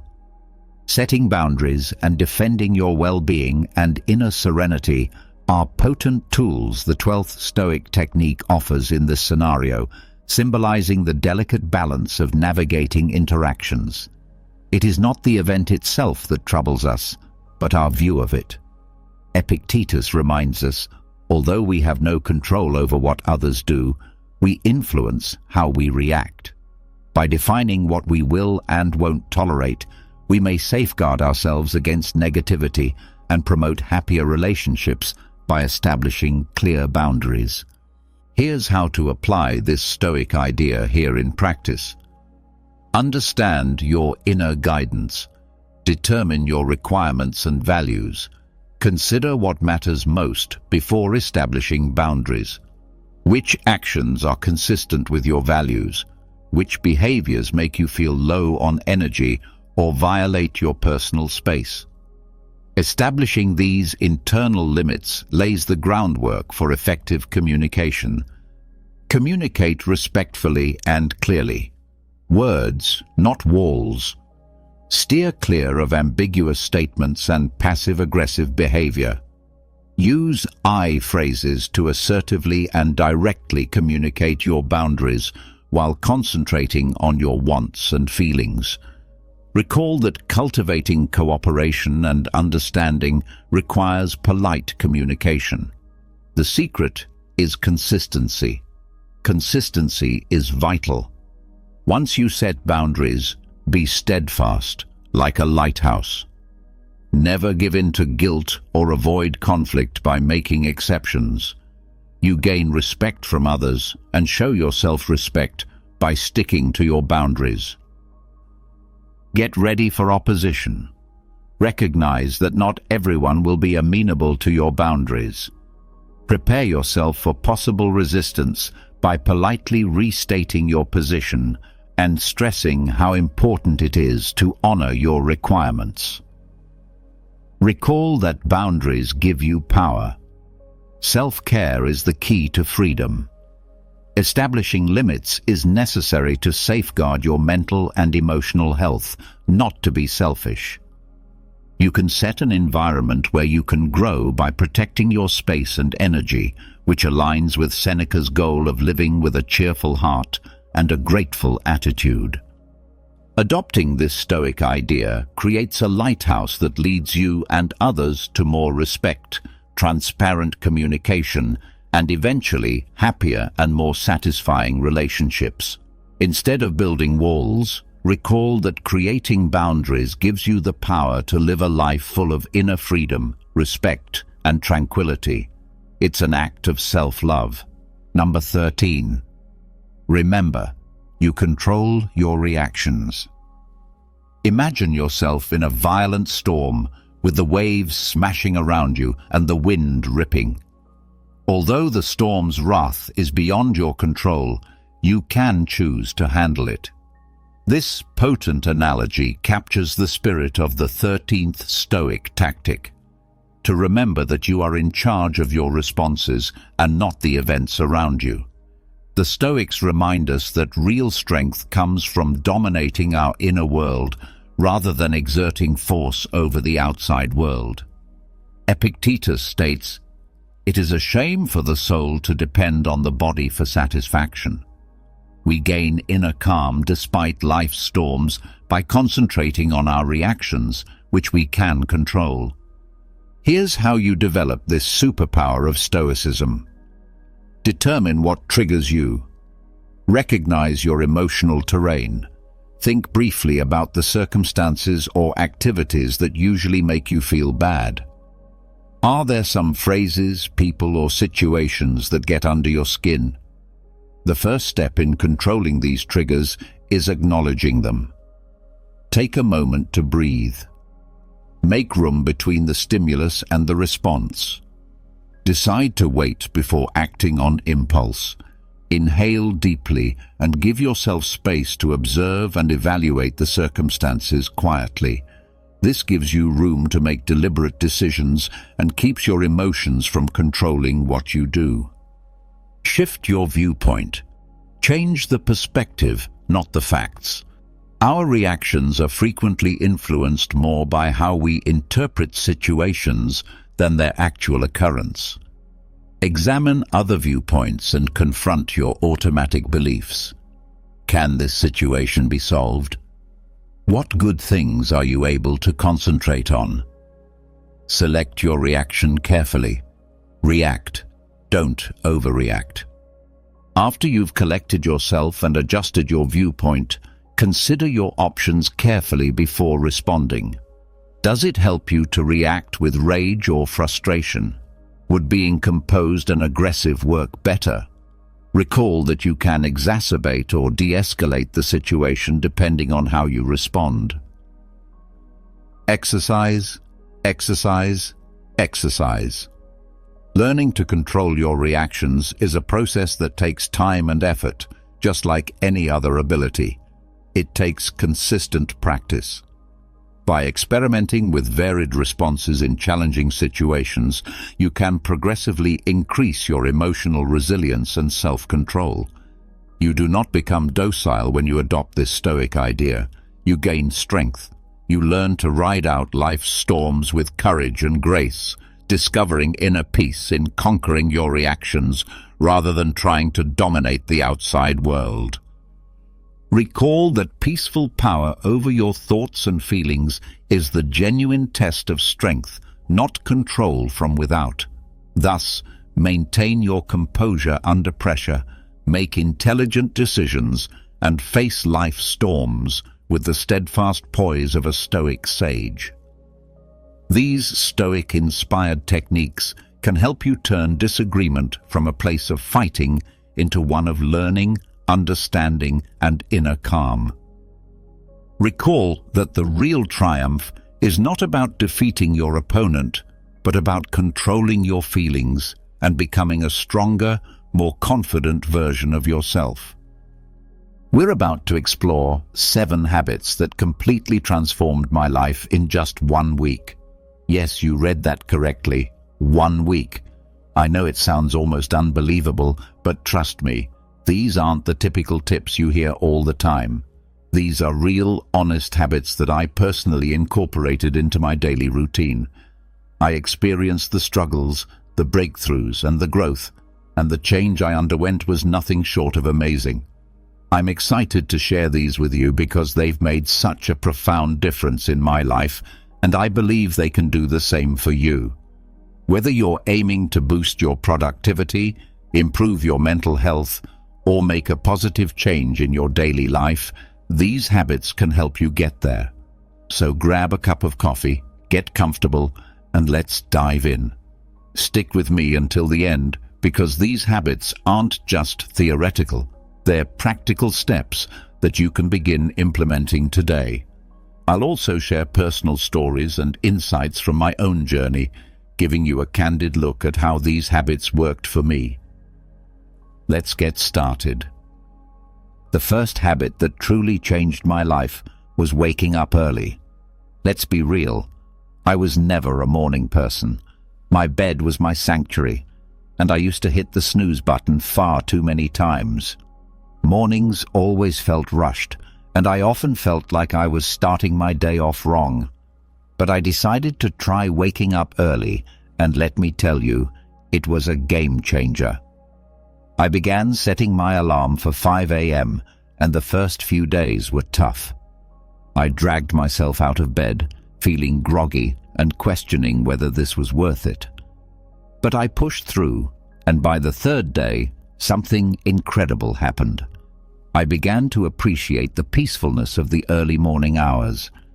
There was something almost magical about being up before the rest of the world, when everything was still and calm. With those extra hours in the morning, I had time for things I'd never been able to fit into my day before.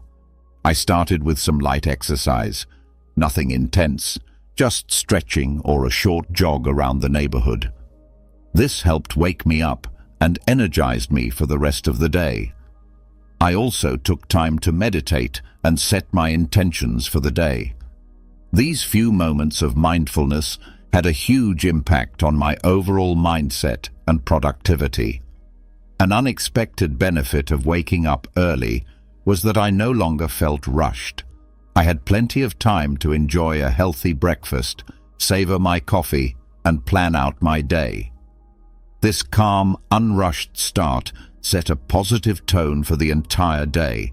I felt more organized, less stressed, and had a greater sense of control over my time. One memory that stands out was the morning I watched the sunrise from my balcony. It was such a simple moment, but deeply beautiful. As the sky changed colors and the world slowly came to life, I felt an overwhelming sense of gratitude and peace. It was in that moment that I truly understood the power of waking up early. I encourage you to give it a try, even if it's just for a week. Start by waking up just 15 minutes earlier than usual and gradually increase that time. You might be surprised by how much of a positive impact it can have on your life. It's not just about gaining extra hours in the day, it's about using those hours to create a more mindful, intentional, and fulfilling start to your day. Speaking of daily habits, daily exercise was habit number 2 that truly transformed my life. Let me be upfront. I wasn't always the most active person. I used to find every excuse in the book to avoid working out. I'm too tired, I don't have time, or I'll start tomorrow. Sound familiar?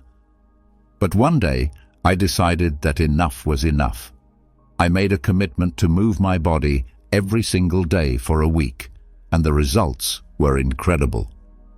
I started small, just 20 minutes a day, mixing up yoga, jogging, and strength training.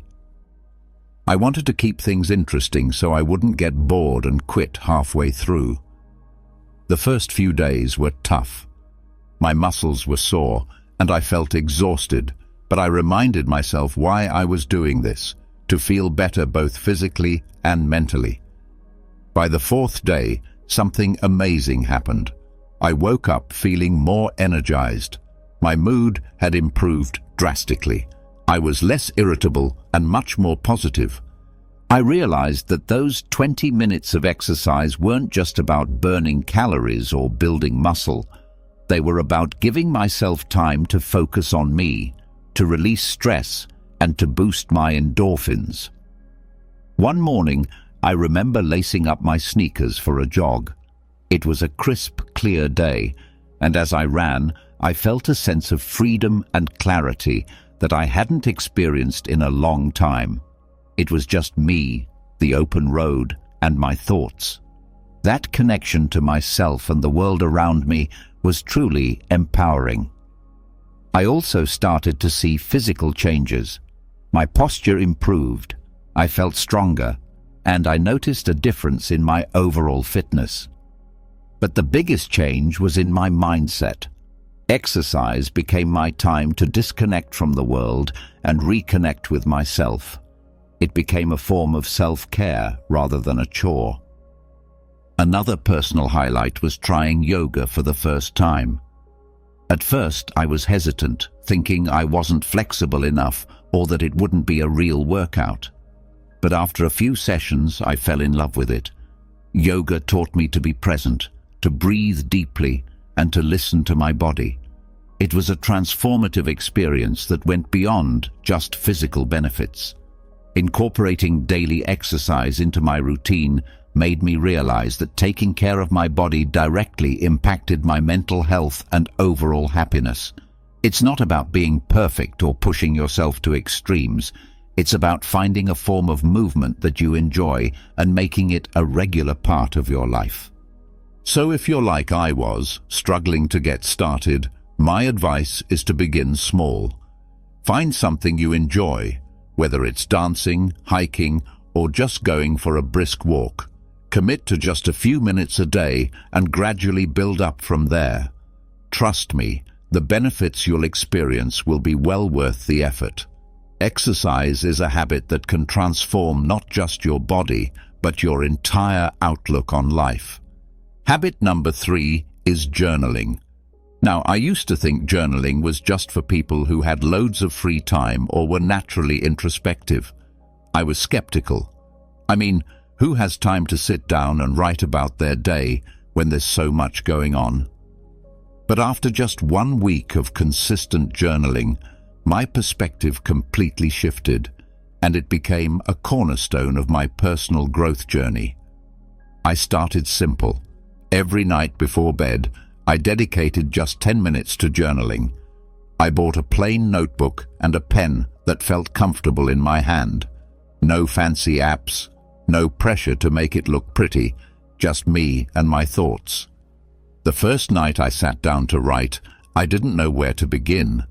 But as I kept writing, I found that I was not only reflecting on my day, but also gaining insights into myself, my thoughts, and my emotions.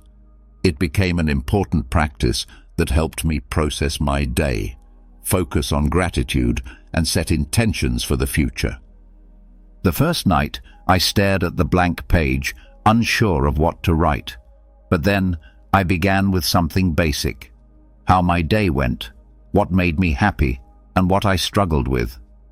As the days passed, I began to dive deeper. I wrote about my goals, my fears, my dreams, and even my insecurities. It felt like having a conversation with myself, and that's when the magic happened.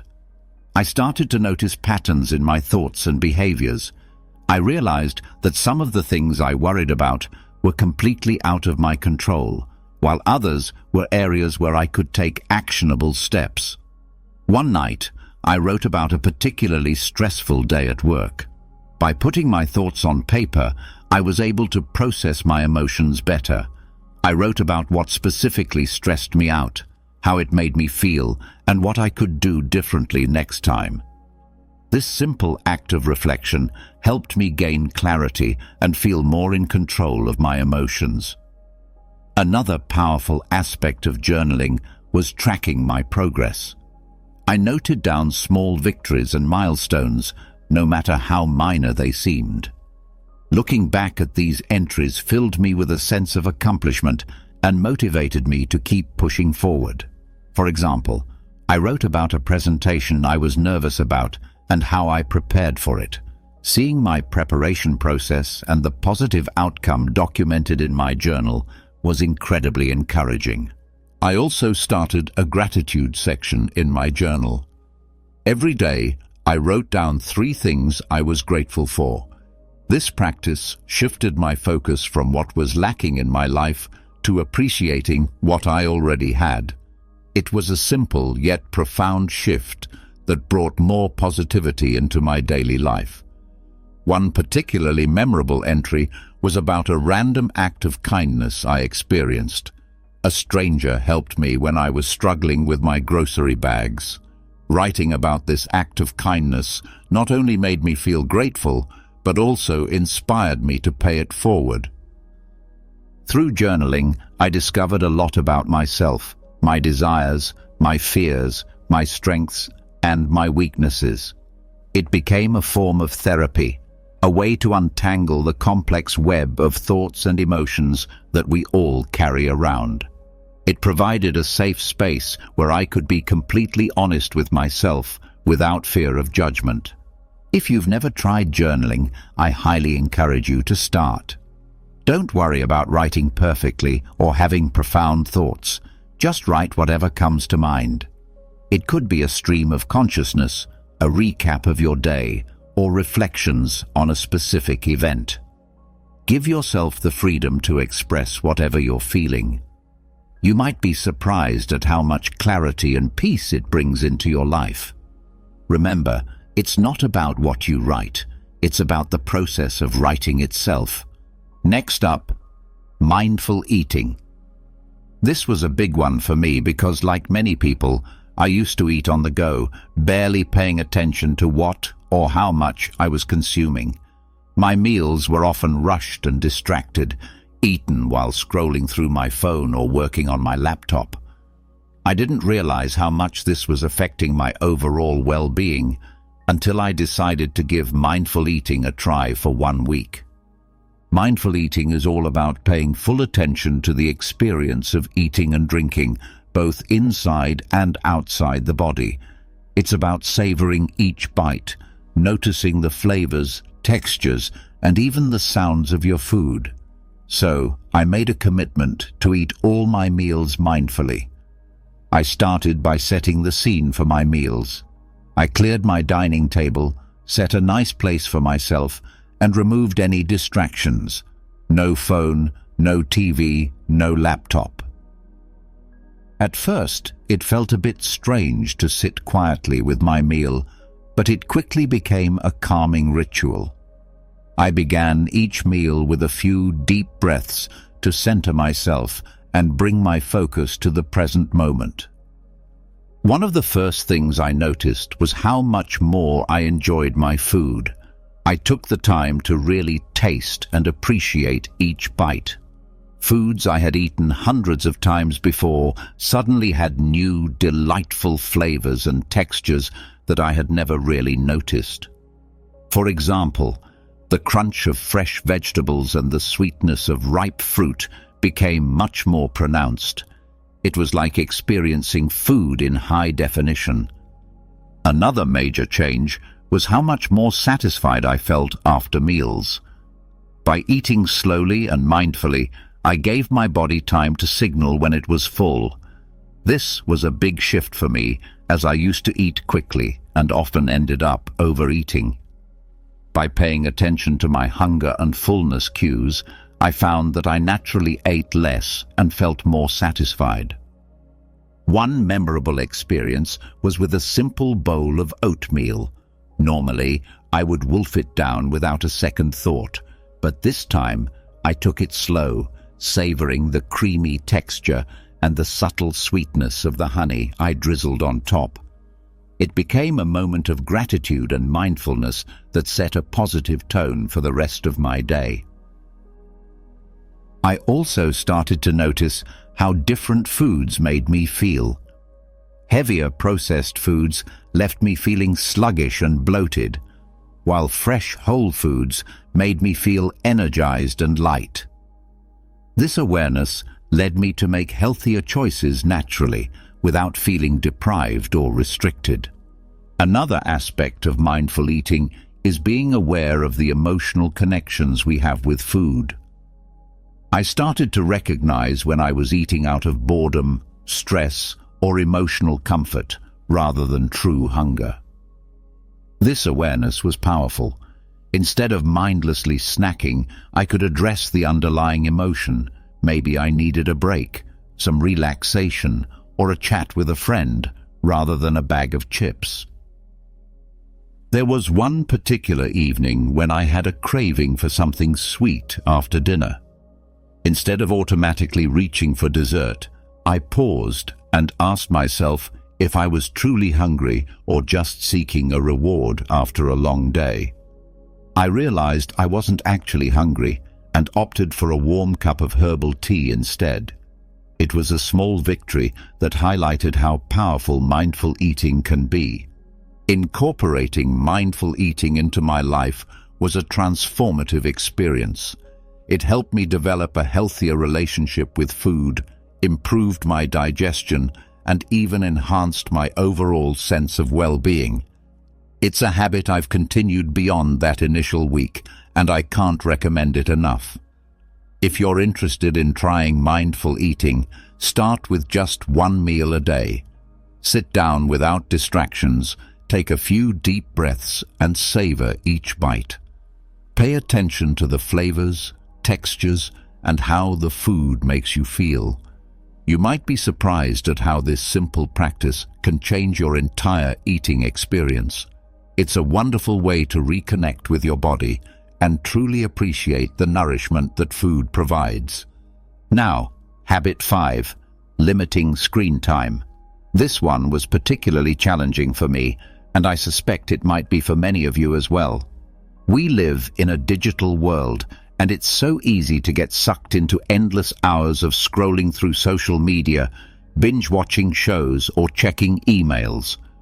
I realized that all the screen time was taking a toll on my mental health, productivity, and even my sleep. So, I decided to set some boundaries and see what happened. First, I set a daily limit of 1 hour for non-work-related screen time. This meant no mindless scrolling through Instagram, no endless YouTube marathons, and no late-night TV binges. It was tough at first. I had become so accustomed to filling every spare moment with screens, but I knew I needed to make a change. The first thing I noticed was how much more time I had in my day. I hadn't realized how much of my time was being eaten up by screens until I consciously limited it. With those extra hours, I found myself rediscovering old hobbies and interests that I had neglected. I picked up a book I had been meaning to read, started doodling and drawing again, and even tried my hand at cooking new recipes. One evening, instead of watching TV after dinner, I decided to take a walk in the park. The fresh air, the sounds of nature, and the simple act of moving my body felt incredibly rejuvenating. It was a stark contrast to the usual screen-induced lethargy. That walk became a cherished part of my daily routine, something I looked forward to and enjoyed immensely. Another significant change was in my sleep quality. I used to take my phone to bed, scrolling through social media or watching videos until I felt sleepy. But this habit often left me feeling wired and restless, leading to poor sleep. By limiting screen time, especially before bed, I found it much easier to wind down and fall asleep. I started a bedtime routine that didn't involve screens, reading a physical book, meditating, or simply reflecting on my day.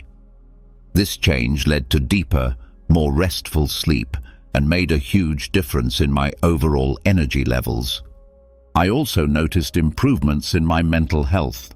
Without the constant barrage of news updates, social media comparisons, and digital distractions, I felt less anxious and more present. I was more focused during conversations, more attentive to the people around me, and more engaged in my daily activities. It was like a fog had lifted, allowing me to see and experience life more clearly.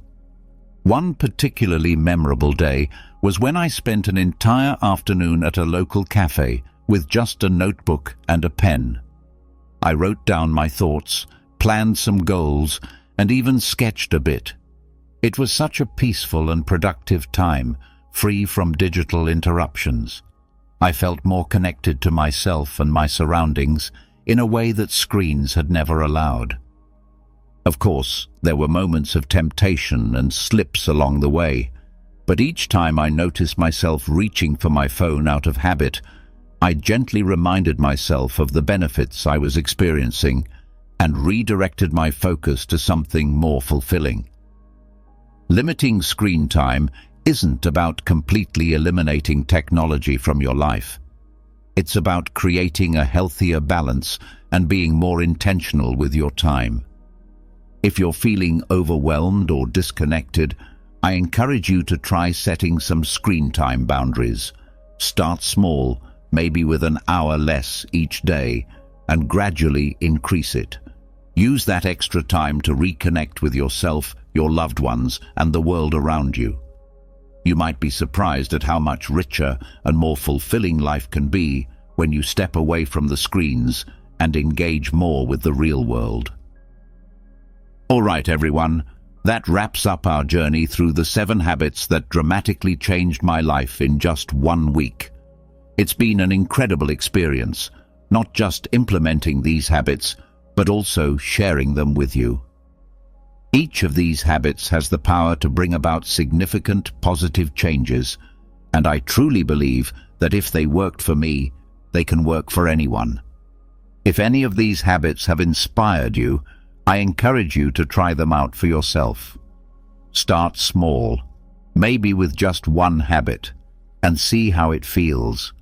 Adjust according to what suits your lifestyle and needs. Remember, the goal isn't perfection. It's progress.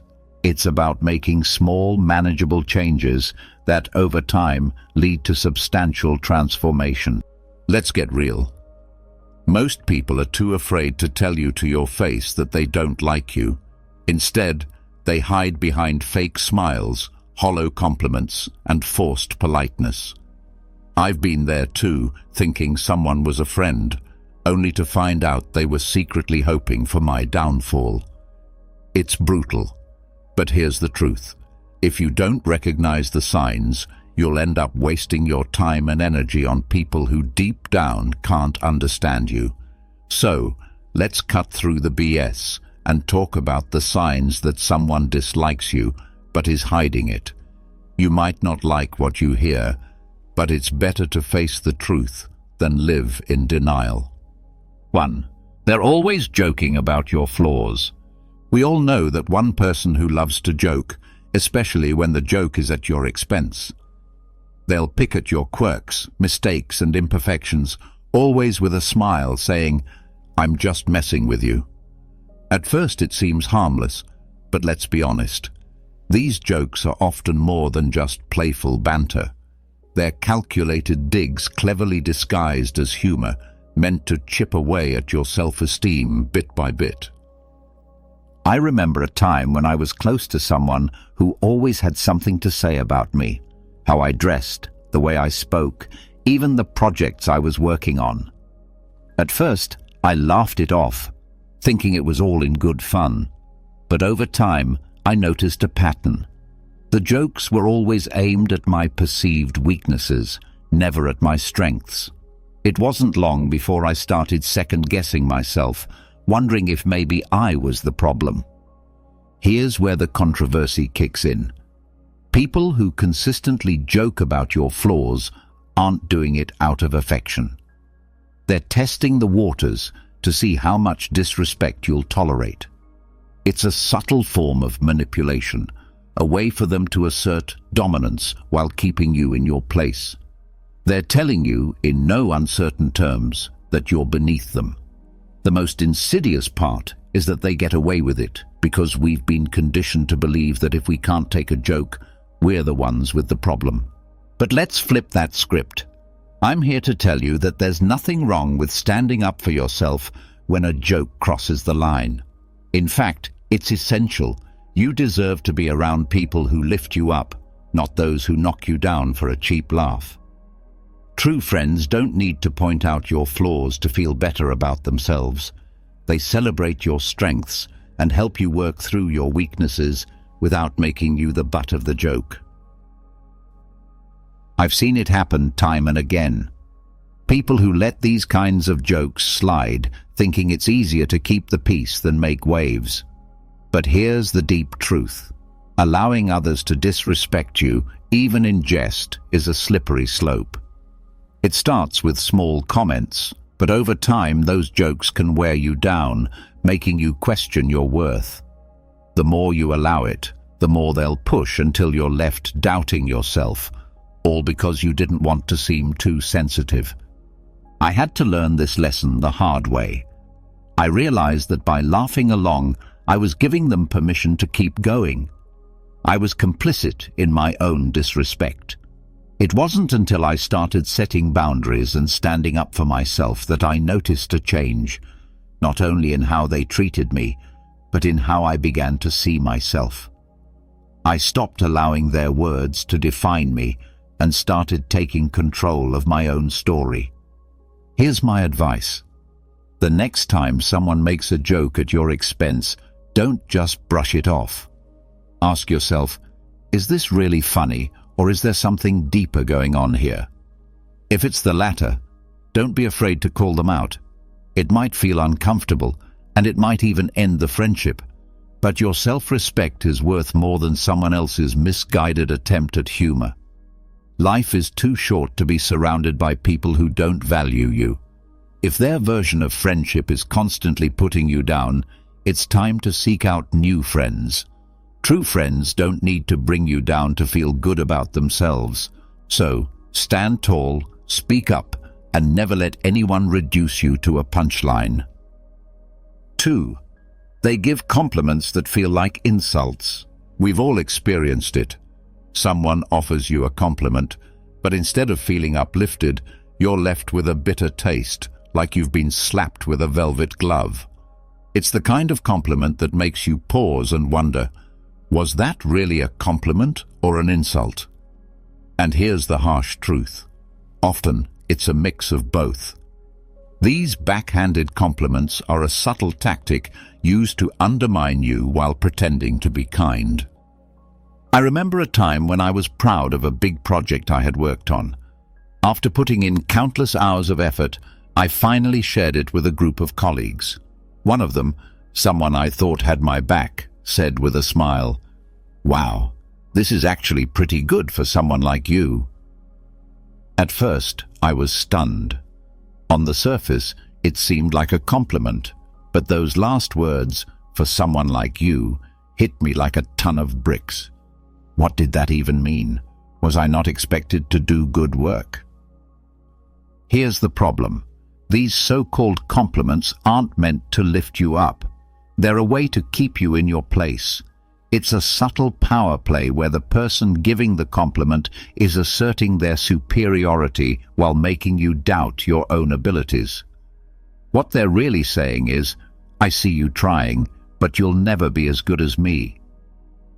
It's toxic, but it's disguised so well that you almost don't see the harm in it. Let's face it, People who give backhanded compliments are often insecure themselves.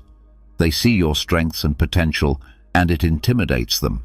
So, they throw in these little digs to keep you questioning yourself, making sure you don't surpass them. It's like they're giving you a pat on the back with one hand while holding you down with the other. And here's where it gets even more complicated. We've all done this at some point, not always on purpose, but we've allowed our own insecurities to slip into a compliment that serves to remind someone of their place. But here's the important lesson. You don't have to accept these disguised jabs. You have the power to recognize them for what they are, a reflection of their own insecurities, not a measure of your worth.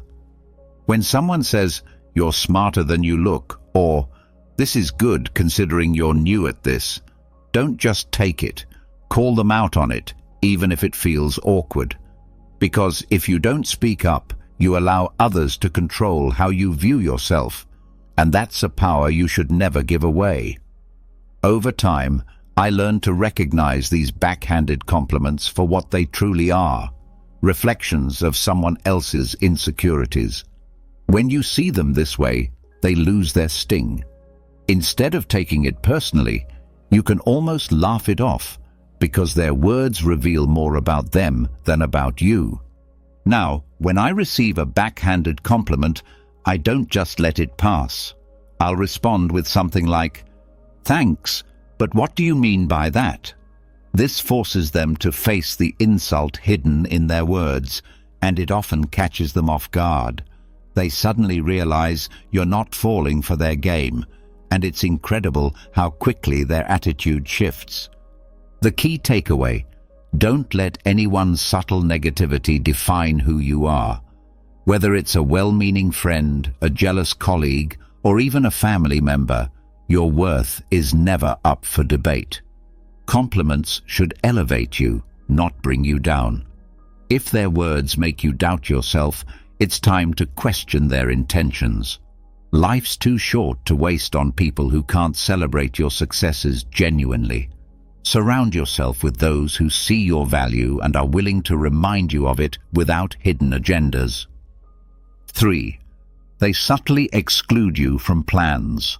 It's often the small things that hurt the most, like realizing your so-called friends accidentally forgot to invite you to an event, dinner, or weekend getaway.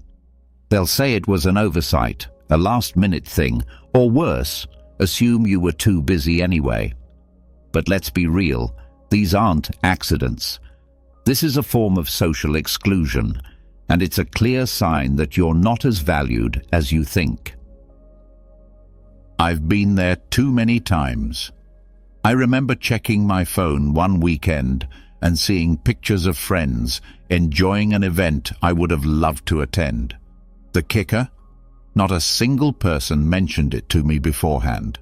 When I brought it up later, they had all kinds of excuses.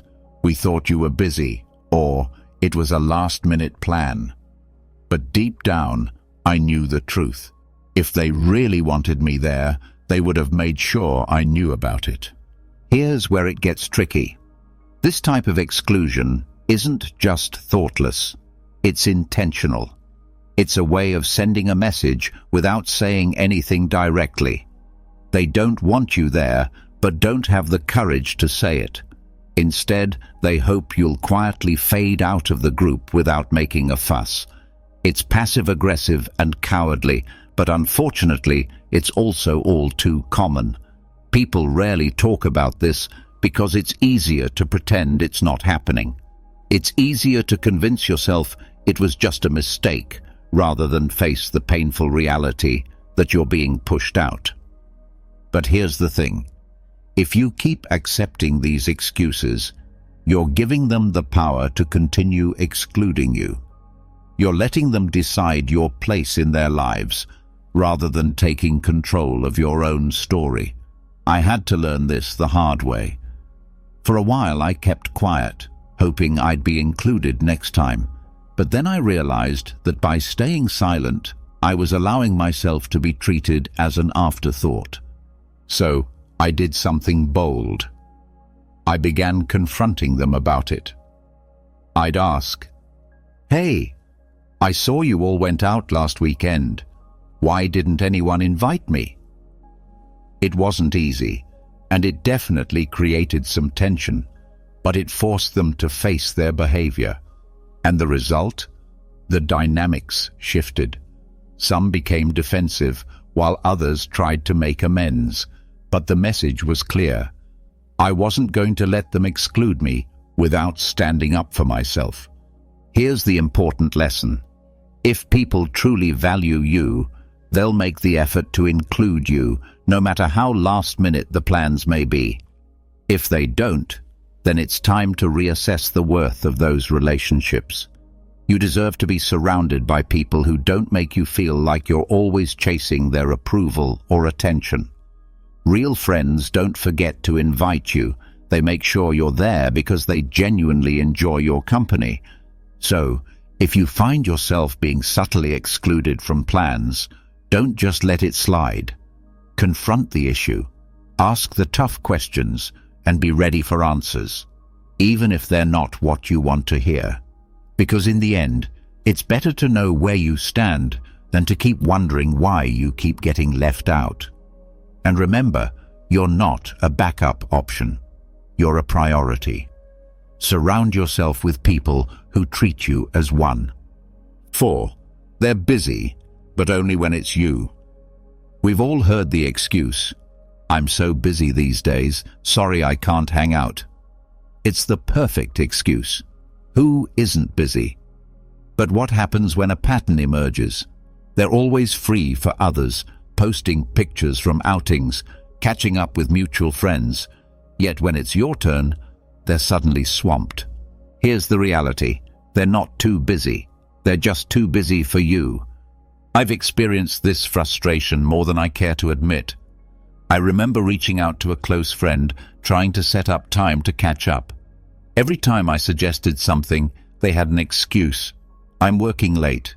I've got too much on my plate. Maybe next week." Meanwhile, I'd see them out with others, having a blast, always managing to find time for everyone but me. It took me a while to catch on, but the message became undeniable. I wasn't a priority in their life anymore. Here's where it gets uncomfortable. We've been conditioned to accept busy as a reasonable excuse for being left out. But the truth is, people make time for what or who they care about. If they're always too busy for you, it's not about their schedule, it's about their priorities. And that's a hard truth to swallow, because it forces you to face the possibility that you might not be as important to them as they are to you. The harsh truth is that busy is often just a polite way of saying, "I don't want to spend time with you." It's easier for them to blame it on their schedule than to admit they're choosing not to include you in their life. It's a passive-aggressive way of keeping you at a distance without confronting the reality of the situation. They want to keep you on standby, just in case, without actually investing in the relationship. I've been on both sides of this, sometimes making excuses because I didn't know how to tell someone I'd outgrown the friendship. But being on the receiving end taught me a powerful lesson. It's always better to be honest, even if it's uncomfortable, than to string someone along with excuses. When I finally confronted my friend about constantly being too busy, the conversation was uncomfortable, but it was essential. It gave me the clarity I needed to move forward and invest my time and energy into relationships where I was truly valued. The underlying message here is that your time and energy are valuable. Don't waste them on people who make no effort to prioritize you. If someone is always too busy for you, it's time to reassess the relationship. You deserve to be surrounded by people who are genuinely excited to spend time with you, who make an effort to include you, not just when it suits them, but because they truly enjoy your company. It's important to recognize that people change, and so do relationships. Sometimes we hold on to people out of habit, nostalgia, or the fear of being alone, even when they have clearly moved on. But there's strength in letting go and acknowledging that you deserve more than someone's leftover time. It's not about being demanding or needy. It's about valuing yourself enough to walk away from those who don't value you. 5. They avoid physical contact like the plague. Let's address the elephant in the room, physical contact, or rather, the lack of it. We're not just talking about romantic relationships here. Physical contact is a fundamental human interaction, a way of connecting and building trust. So, what does it mean when someone goes out of their way to avoid even the simplest touch? The answer isn't pleasant. They are sending a clear signal that they are uncomfortable around you, and it's important to pay attention. I once had a colleague who would recoil whenever I tried to initiate a handshake or offer a friendly pat on the back. Initially, I thought I was imagining things, but I soon realized it wasn't just me. They were warm and tactile with everyone else, but with me, it felt like I had the plague. Eventually, I came to realize that their avoidance of physical contact wasn't just a quirk. It was a deliberate effort to keep a distance. Here's the uncomfortable truth. Physical contact is an essential part of human connection. When someone consistently avoids it, they are communicating a lack of comfort or connection. Sure, some people aren't touchy-feely, and that's fine. But when it's selective, when they're happy to hug others but stiffen up around you, it's a red flag that something isn't right. They may not explicitly dislike you, but their body language says otherwise. We've all been there, both on the giving and receiving end. Maybe you've avoided a handshake or pulled back when someone got too close because you weren't feeling the vibe. Or maybe you've been left wondering why someone always seems to flinch when you're around. It's awkward, uncomfortable, and often a sign that the relationship isn't as strong as you thought. But here's the deeper truth. Physical contact is how we express trust, warmth, and empathy. When someone avoids it with you, they are not just avoiding touch, they're avoiding intimacy, vulnerability, and closeness. They are keeping you at arm's length, both literally and figuratively. This is a clear indication that something is off in the relationship. I've learned to pay attention to these subtle signs, even when it's difficult to accept what they mean. There was a time when I dismissed the signs, convincing myself that someone's reluctance to get close was simply a personality trait.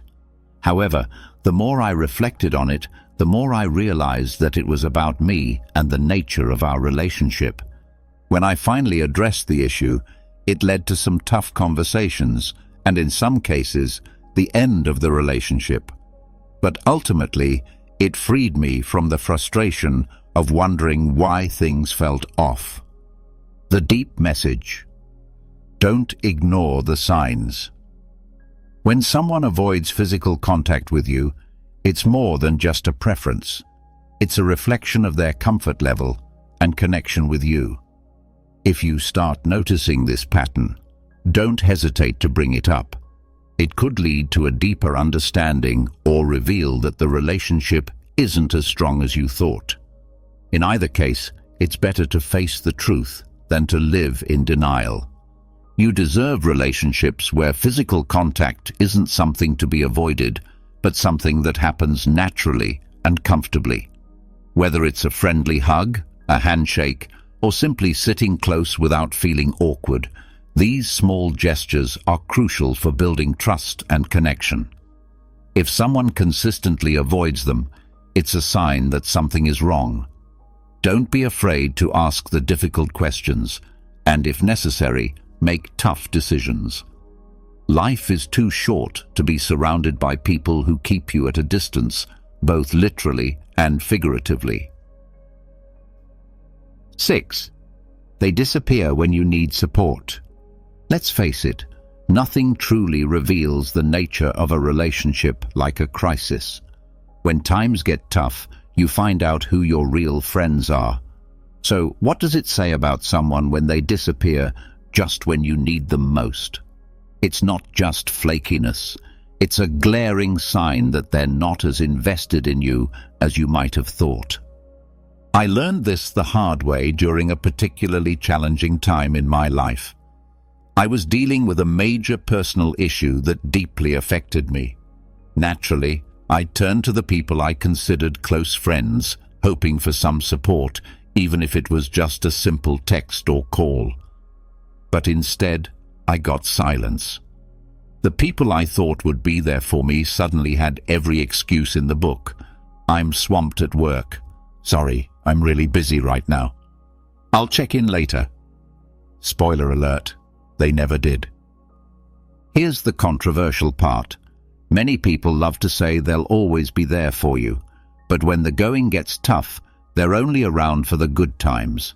They'll celebrate with you, enjoy the highs, and laugh with you. But when things get serious, they vanish. It's easier for them to ghost you than to face your pain or discomfort. The reality is, they don't care enough to be there when it matters. Let's be honest, true support isn't about convenience.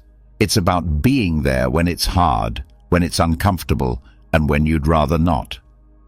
The people who disappear when you need them most aren't just inconsiderate. They're showing you exactly where you stand in their life. They're saying, without words, your problems aren't worth my time. I remember feeling completely heartbroken when I realized that the people I had been there for, during their breakups, family struggles, and career setbacks, couldn't be bothered to return the favor. It was a painful wake-up call, but also a valuable lesson. Nothing reveals the true nature of a relationship like a crisis. When things get tough, you find out who your real friends are. So what does it say about someone when they vanish the moment you need them most? It's not just a sign of flakiness, it's a neon warning that they're not as invested in you as you might have thought. I learned this the hard way during a particularly rough patch in my life. I was facing a major personal issue that really shook me to my core. Naturally, I turned to the people I considered close friends, expecting some level of support, even if it was just a text or a quick call. But guess what? Crickets. The people I thought would be there for me suddenly had every excuse in the book. I'm so swamped at work. Sorry, I'm really busy right now. I'll check in with you later. Spoiler alert, they never did. The controversial truth. People love to talk about how they'll always be there for you, but when push comes to shove, many of them are only around for the good times. They'll party with you, laugh with you, and enjoy the high points of your life. But the minute things get real, they're nowhere to be found. It's easier for them to ghost you than to deal with your pain or discomfort. Deep down, they don't care enough to be there when it counts. True support isn't about convenience. It's about being there when it's hard, when it's uncomfortable, and when it's the last thing you want to do. The people who disappear when you need them most aren't just being inconsiderate. They're showing you exactly where you stand in their life. They're saying, without words, your problems aren't worth my time. My wake-up call. I remember feeling absolutely gutted when I realized that the people I'd been there for in the past, during their breakups, family dramas, and career setbacks, couldn't be bothered to return the favor. It was a wake-up call, and not a pleasant one, but it was also a lesson I needed to learn. Not everyone who smiles in your face is truly in your corner. The deep message: support is the foundation of any meaningful relationship. It's easy to be around when everything's going well, but the real test of a relationship is how people respond when things fall apart. If someone disappears the moment you need them, they're not just failing you, they're showing you that they were never really there in the first place. Don't let their absence make you bitter. Let it make you better. Use it as a filter to sift out the people who don't deserve a place in your life. The ones who stick around, check in, and show up, Even when it's inconvenient, those are the people who truly matter. These are the relationships you should nurture and cherish. Life is too short to invest in fair-weather friends. Surround yourself with people who will stand by you in the storm, not just bask in the sunshine. When you find those rare individuals who stick around when the chips are down, you've found something worth holding on to. And as for those who disappear, let them go. They've already shown you their true colors. 7. They gossip about you behind your back. Gossip is the social poison that spreads faster than wildfire and can burn down relationships in an instant. The thing about gossip is that it's never as innocent as people often make it out to be. When someone you consider a friend talks behind your back, they aren't just sharing a harmless story. They're actively sabotaging your trust, your reputation, and your relationship. Let's be real. When someone gossips about you, it's a clear sign that they don't respect you, no matter how friendly they act in person. I've been the subject of gossip before, and let me tell you, it's one of the most gut-wrenching experiences. There was a time when I confided in someone I thought was a close friend about a personal issue.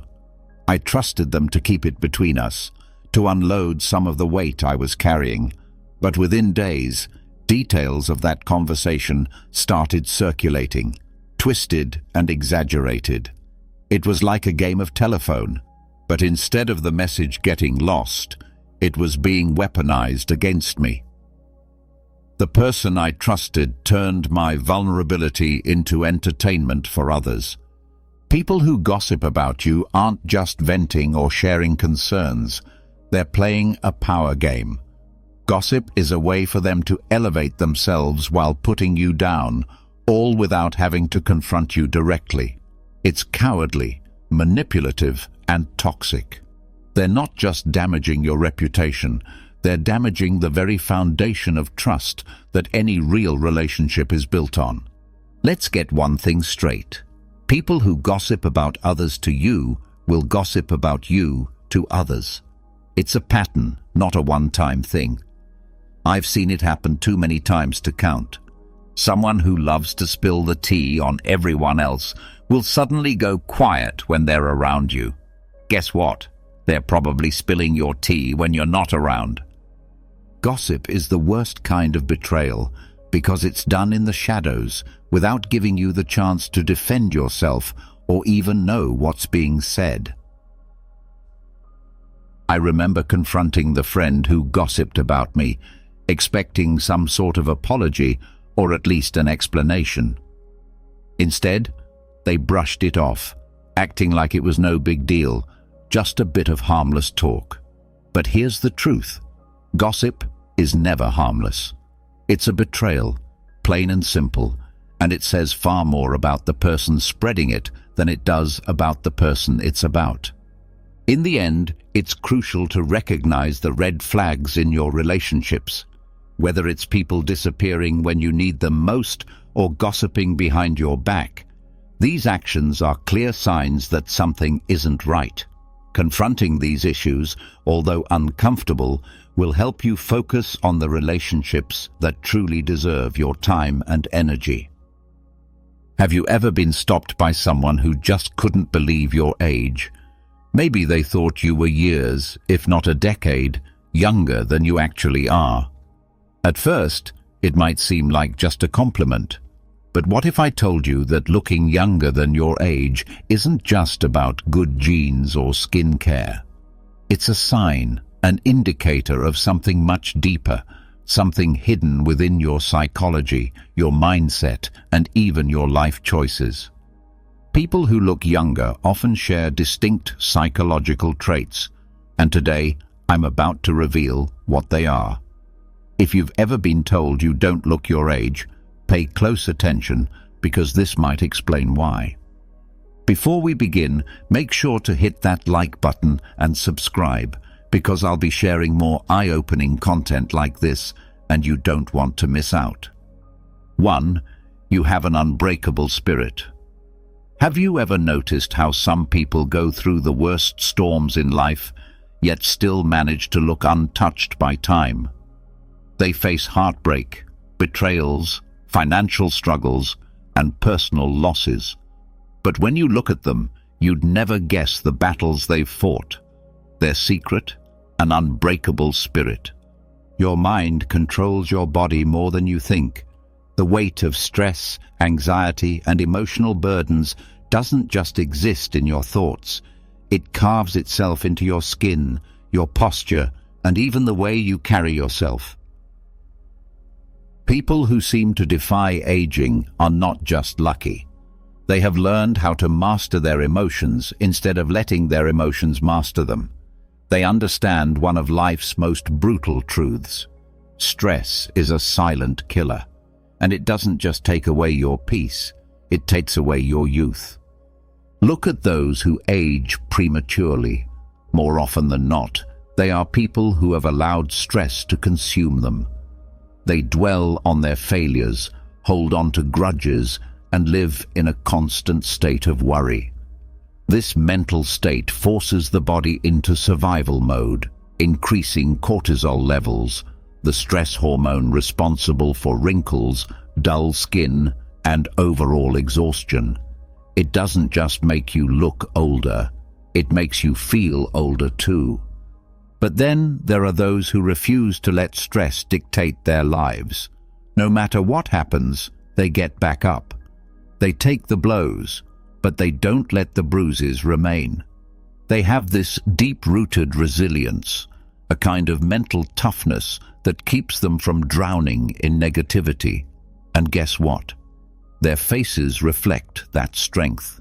Their skin remains vibrant, their eyes stay full of life, and their presence radiates energy. If you've ever been told that you look younger than your age, ask yourself, are you someone who keeps moving forward despite hardships? Do you laugh in the face of adversity instead of letting it break you? If so, you may have cracked the ultimate secret to agelessness, not just in appearance, but in spirit. And if you haven't yet mastered this, the best time to start is now. Let go of what you cannot control. Find strength in your struggles.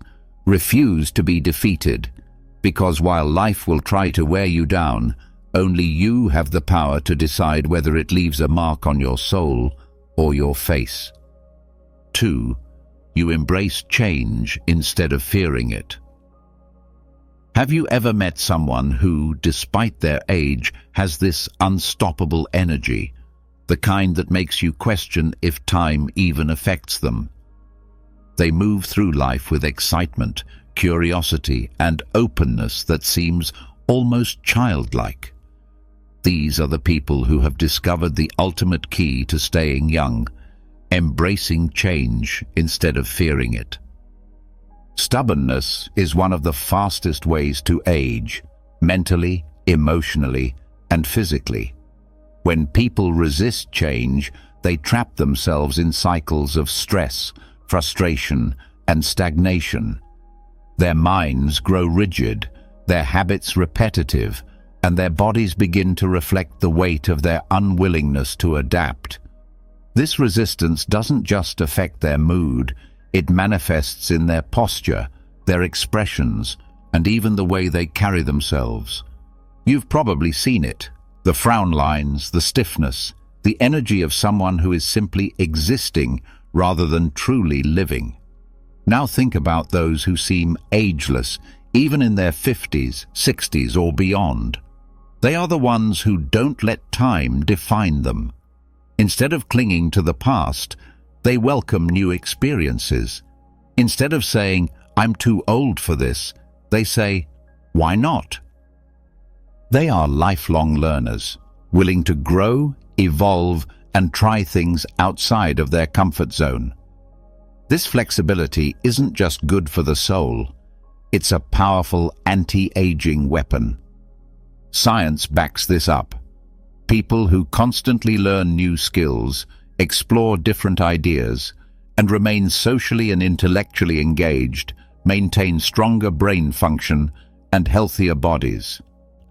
Their minds stay sharp and their spirits remain lively, which naturally reflects in their appearance.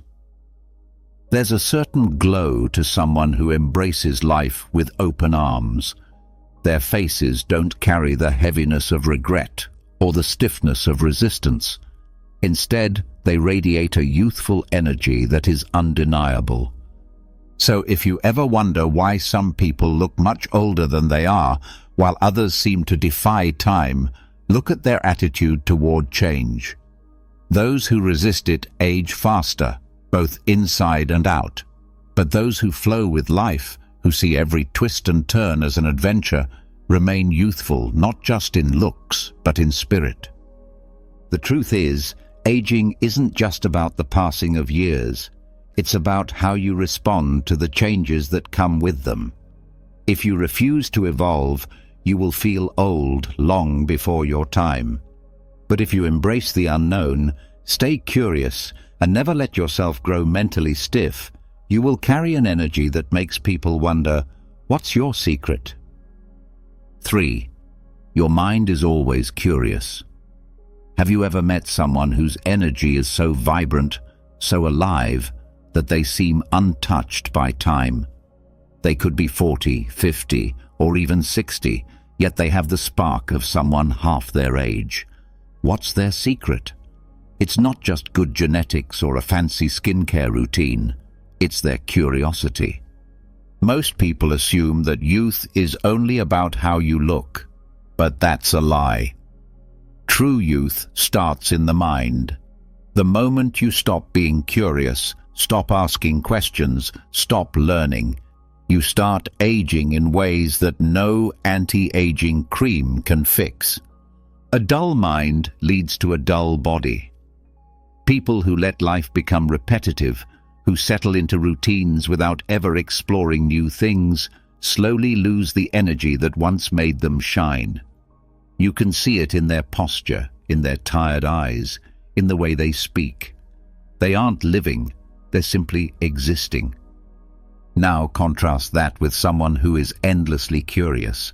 These are the people who never stop learning, who always want to know more about the world, about people, about themselves. They pick up new hobbies, ask deep questions, challenge their own thoughts, and see life as an adventure rather than a burden. Their minds stay sharp, and as a result, their bodies follow. Science backs this up. Mental stimulation keeps the brain active, reducing cognitive decline and even slowing down the aging process. But curiosity does more than just keep your mind fresh. It changes your entire energy. Have you ever noticed that people with youthful curiosity have a certain glow? Their eyes are brighter, their expressions are more animated, and they carry an aura of excitement. They don't see life as something that's slipping away. They see it as something to keep discovering. And that mentality alone reflects in their physical appearance. So if people often tell you that you look younger than your age, take a moment to think. Are you someone who is always curious? Do you find joy in learning new things? Do you challenge yourself to grow instead of just going through the motions? If the answer is yes, then you've unlocked one of the most powerful secrets to staying young. Because the truth is, youth isn't just about the years you've lived. It's about the fire in your mind. Keep that fire alive, and time will never truly catch up with you. 4. You express your emotions freely. Have you ever noticed how some people carry the weight of the world on their faces? Their eyes seem tired, their expressions hardened, and their presence feels heavy, as if life itself has worn them down. Now compare them to those who look younger than their age. Their faces are lighter, their eyes brighter, and there's a softness in the way they carry themselves. What's the difference? Emotional expression. Emotions are not meant to be locked away. When you suppress your feelings, whether it's sadness, anger, frustration, or even joy, you create an inner tension that your body absorbs. It builds up like poison, increasing stress levels, tightening your muscles, and manifesting as deep lines on your face. Years of unexpressed emotions don't just weigh down your mind, they physically alter your appearance. Think about someone who holds in their emotions all the time. They keep a straight face, never allowing themselves to fully laugh, cry, or speak their truth. Over time, this emotional suppression takes a toll. Stress hormones like cortisol rise, accelerating aging by damaging skin elasticity, draining energy, and even weakening the immune system. These are the people who look older than they are, not because of genetics, but because of the emotional weight they refuse to release. Now look at those who age gracefully, who look younger than their years. What do they have in common? They allow themselves to feel. When they're happy, they don't hold back their laughter. When they're sad, they don't pretend to be fine. They cry, they talk, they release. They are emotionally honest, and this honesty keeps them youthful. Their faces don't carry the tension of years of unspoken words or suppressed pain. Instead, they remain expressive, vibrant, and full of life. It's no surprise that cultures that encourage open emotional expression tend to have people who appear more youthful and energetic. Emotional release is a natural anti-aging tool, one that no expensive product can replace. Studies show that people who openly express emotions tend to have lower levels of stress and better overall health, both physically and mentally. So, if you've ever been told that you look younger than your age, it might not just be because of good skincare or genetics. It could be because you don't let emotions rot inside you. You speak, you laugh, you cry, and you release. And in doing so, you free yourself not just mentally but physically. Because the truth is, the face is a reflection of the soul, and those who let their emotions flow freely, they stay young, not just in appearance, but in spirit. 5. You surround yourself with positive energy. Have you ever walked into a room and immediately felt drained, as if the air itself was heavy? Or spent time with someone who, after just a few minutes, left you feeling exhausted? That's because energy is contagious, whether it's positive or negative, and if you constantly expose yourself to negativity, it doesn't just affect your mind, it slowly wears down your body, making you age faster. The truth is, the people you surround yourself with have a direct impact on your youthfulness. If you're constantly around individuals who complain, criticize, or drain your energy with their pessimism, it physically takes a toll on you. Stress levels rise, your body tenses up, and over time you start carrying that negativity in your posture, your face, and even your health. You see it in people who seem far older than their actual age. Tired eyes, deep frown lines, and an overall heaviness in their presence. But then there are those who look effortlessly young, no matter their age. They have a radiance, a glow, an energy that feels alive. What's their secret? They carefully choose their environment. They spend time with people who lift them up, who inspire them, who bring laughter instead of complaints. They know that negative energy is a slow poison, and they refuse to let it infect their lives. Science backs this up. Studies show that positive social interactions reduce stress hormones and even slow down the aging process at a cellular level. Laughter, genuine connection, and uplifting conversations don't just make you feel better, they keep your body younger.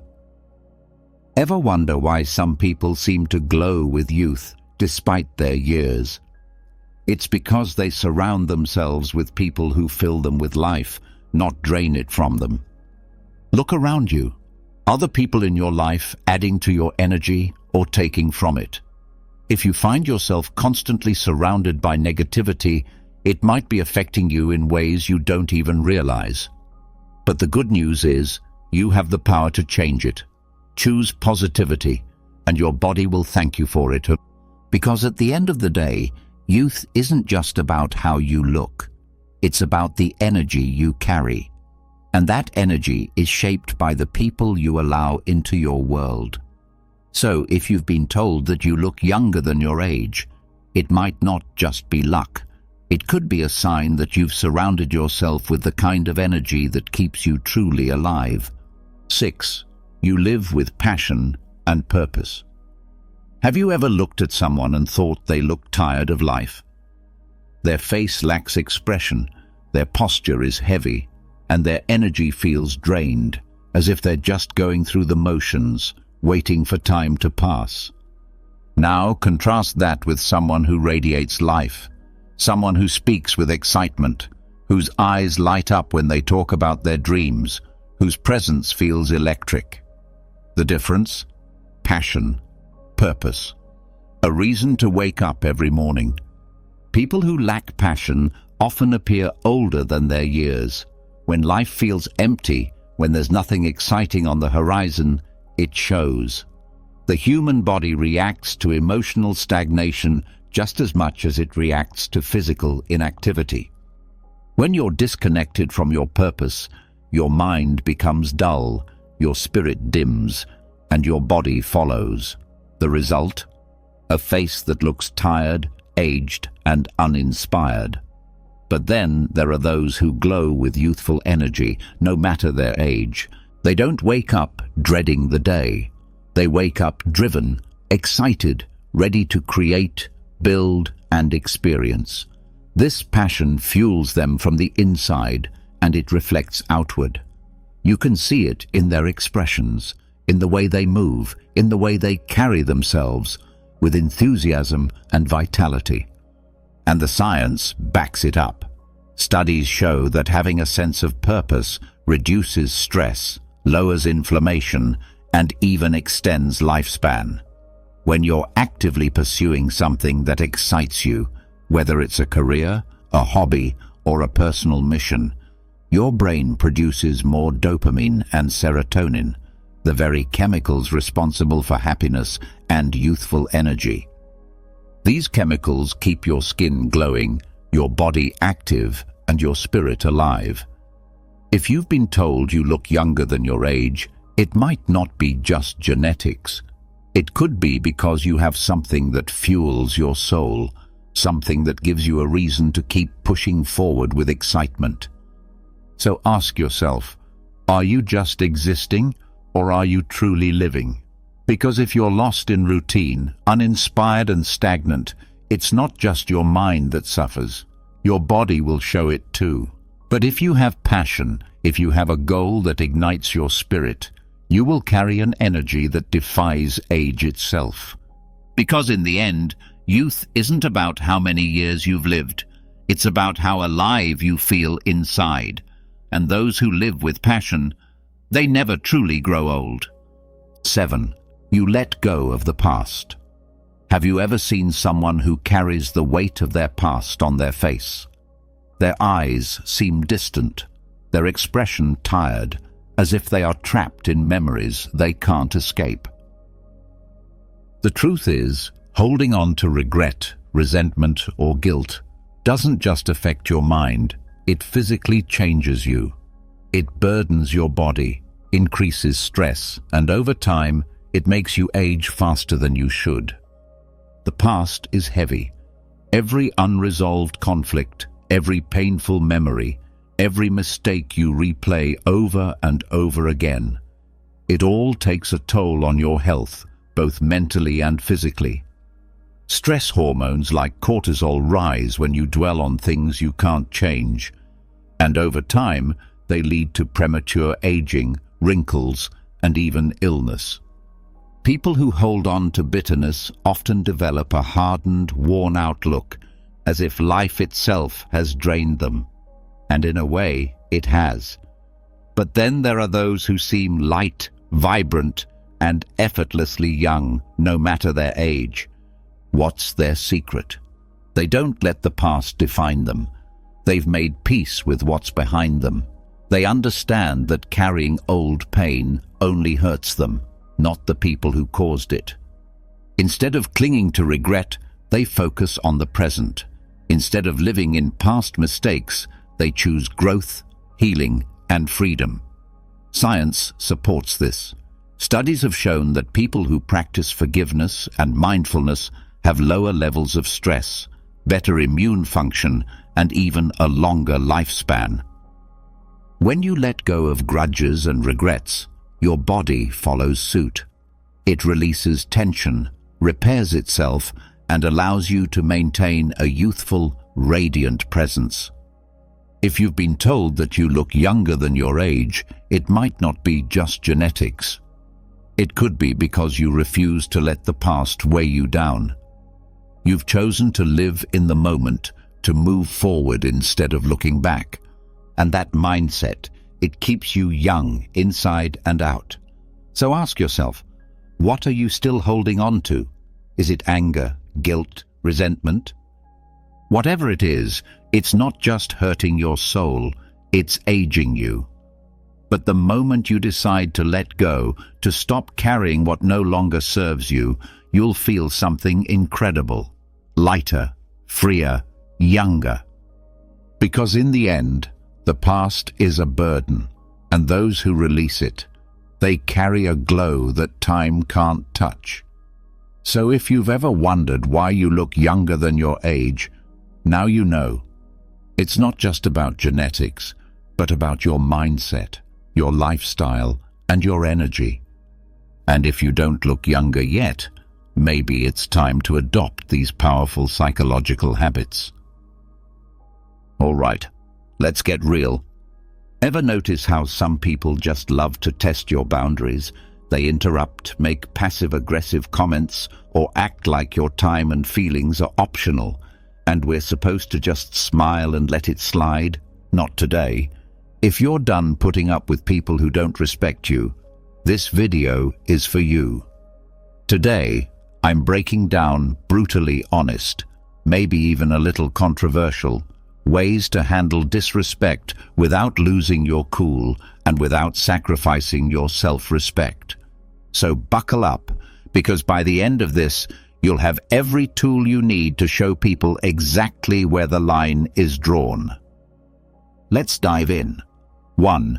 Embrace the silent stare.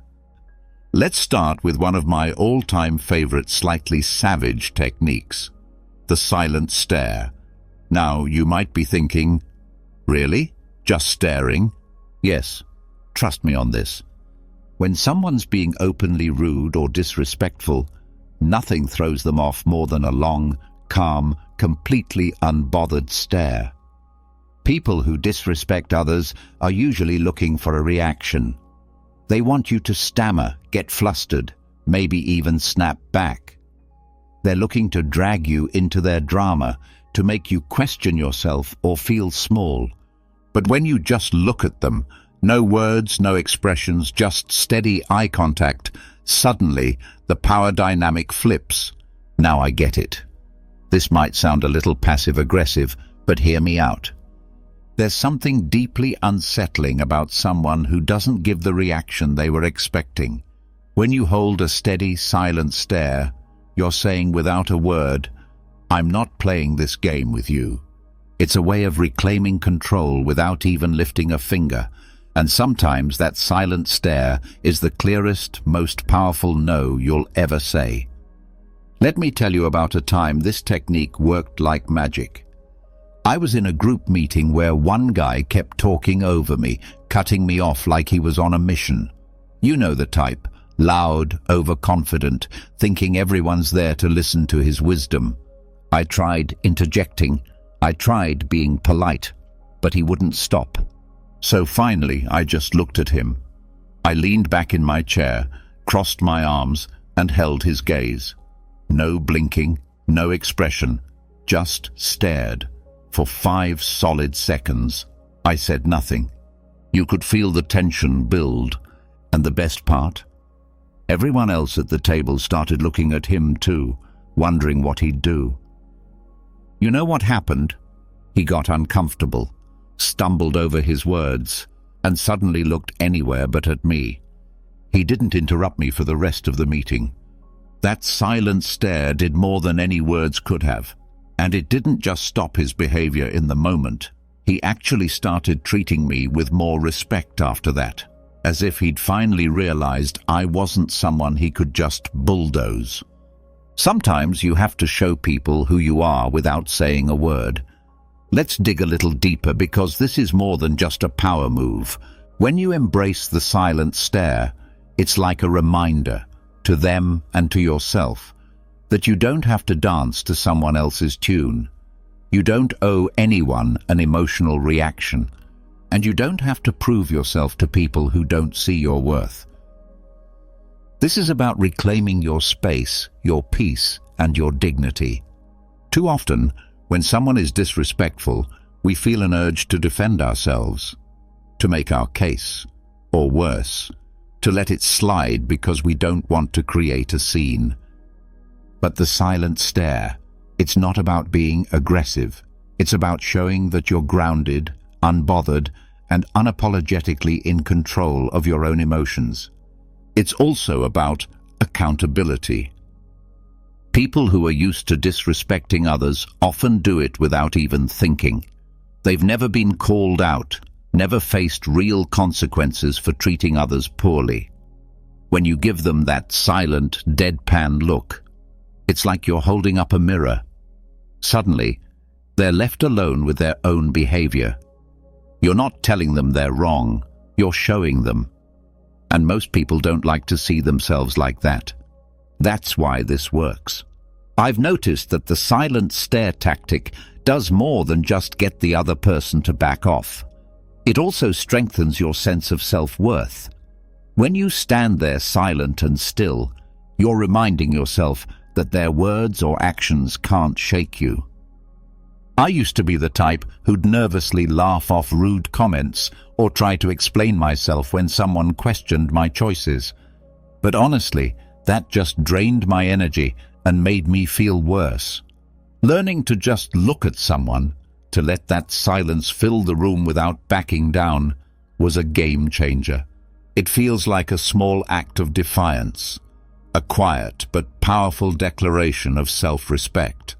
So if someone's being rude, pushing boundaries, or making you feel less than, try the silent stare. Just look at them. Let them feel the weight of your calm. You'll be surprised at how uncomfortable it makes them and how empowered it makes you feel. The silent stare says, "I respect myself too much to get dragged into your negativity," and that's a message worth sending. 2. Embrace silence as your answer. Here's a little secret weapon that's incredibly underrated. Silence. When someone disrespects you, one of the most powerful responses is no response at all. Now I know what you're thinking. Silence feels passive, almost like you're letting them get away with it, right? But here's the truth. Silence is far from passive. It's a choice. And sometimes it's the boldest, loudest answer you can give. When someone's throwing negativity at you, they're trying to pull you into their drama, to make you feel small or defensive. But when you don't engage, when you just let their words hang in the air without responding, it forces them to sit alone with their own behavior. And that silence, it's deafening. Now here's why this works so well. People who disrespect others usually expect a reaction. They're looking for a fight, a justification, or just some kind of validation for their own behavior. But silence says, "I'm not giving you my energy." By not engaging, you're keeping control of the conversation and letting them know, "I'm not here to entertain your disrespect." Sometimes the most powerful way to communicate is by not communicating. It's a quiet, subtle reminder that they're not worth your time or your words. I remember once being in a situation with someone who just couldn't resist making these little digs. You know the kind of person. Hides their insults as jokes and tries to pass it off as harmless fun. So one day, he says something completely unnecessary about my work, clearly just to get a rise out of me. Normally, I would have tried to explain myself, or maybe even fired back a comment. But this time, I just looked at him, raised an eyebrow, and said absolutely nothing. I let his words hang in the air, letting him feel that awkward, silent pause. And you know what? He didn't know what to do. He looked at me, then looked down, mumbled something, and moved on. That moment was the last time he tried pulling that with me. It was like he realized that if I wasn't reacting, there was no power to be gained. That's the beauty of silence. It starves disrespect of the attention it craves. Here's the deeper message. When you choose silence, you're choosing yourself. You're saying, I value my peace over your opinion of me.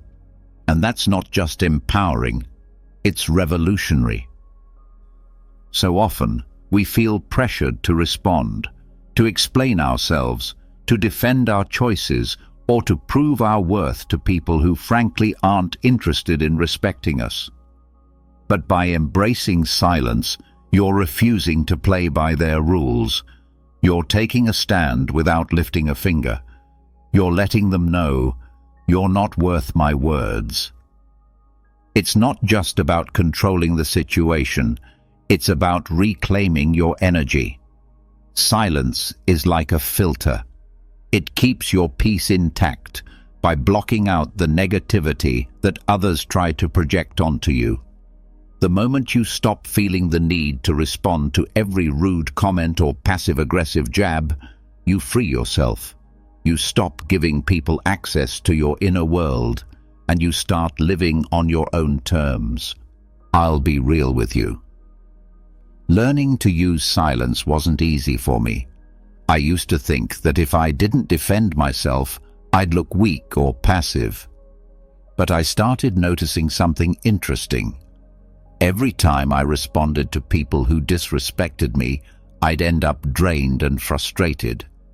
But when I held my tongue and let their comments pass by like white noise, I realized I felt lighter, stronger, and more in control. It was like I took back a piece of my power every time I chose silence over reaction. Here's my challenge to you. The next time someone disrespects you, just pause, take a deep breath, look them in the eye, and say nothing. Let your silence speak for itself. You might be surprised by how uncomfortable they get and how freeing it feels for you. Embrace silence as your answer, because sometimes saying nothing is the most powerful statement of all. All right, this one's going to hit home for a lot of us. Stop explaining your choices. Seriously. How many times have you made a decision for yourself only for someone to immediately start asking, why? Why did you do that? Why didn't you go to that event? Why'd you take that job? People seem to think they're entitled to an explanation for everything we do. And here's the honest truth. They're not. Your choices are your own, and you don't owe anyone an explanation for how you live your life. It might sound controversial, but let's face it. If someone's questioning your choices, they're often not looking to understand. They're looking to judge. They're looking to poke holes, make you doubt yourself, or feel better about their own decisions by making you second-guess yours. You don't have to play along. When you stop explaining yourself, you reclaim your autonomy and show them that your life isn't up for debate. Let's dig a bit deeper into why people feel so entitled to an explanation in the first place. When people question your choices, it's often because your decision challenges their view of the world. Maybe you're taking a risk they're too scared to take, or maybe you're stepping out of the norm they find so comforting. Your independence or willingness to do things differently can make them uncomfortable, and asking you to explain is their way of trying to fit you back into their comfort zone. But here's the kicker. Just because they're uncomfortable doesn't mean you're responsible for reassuring them. Your life isn't a public service announcement. You don't have to justify your choices to anyone. I remember when I decided to switch careers, moving from a safe job to something I was actually passionate about. But that came with a lot more risk. The moment people found out, it was like I'd announced I was moving to Mars. I kept getting asked, why would you leave a stable job? And how are you going to make it work? At first I'd try to explain, talk about how I wanted something more fulfilling, about how I had a plan. But I quickly realized that no matter what I said, it never felt like enough.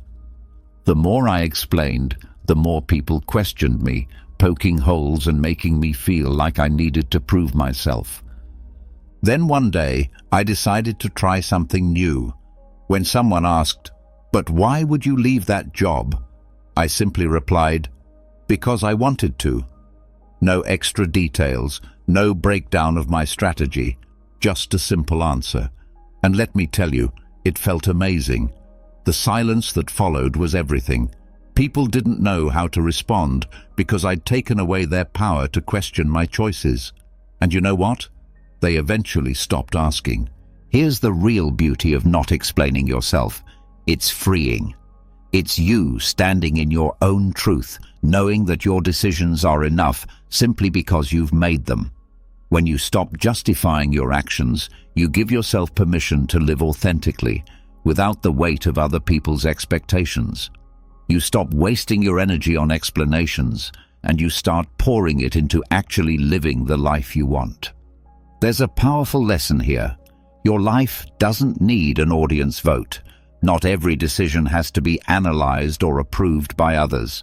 When you stop explaining yourself, you're letting people know, I'm confident enough in my choices that I don't need your approval.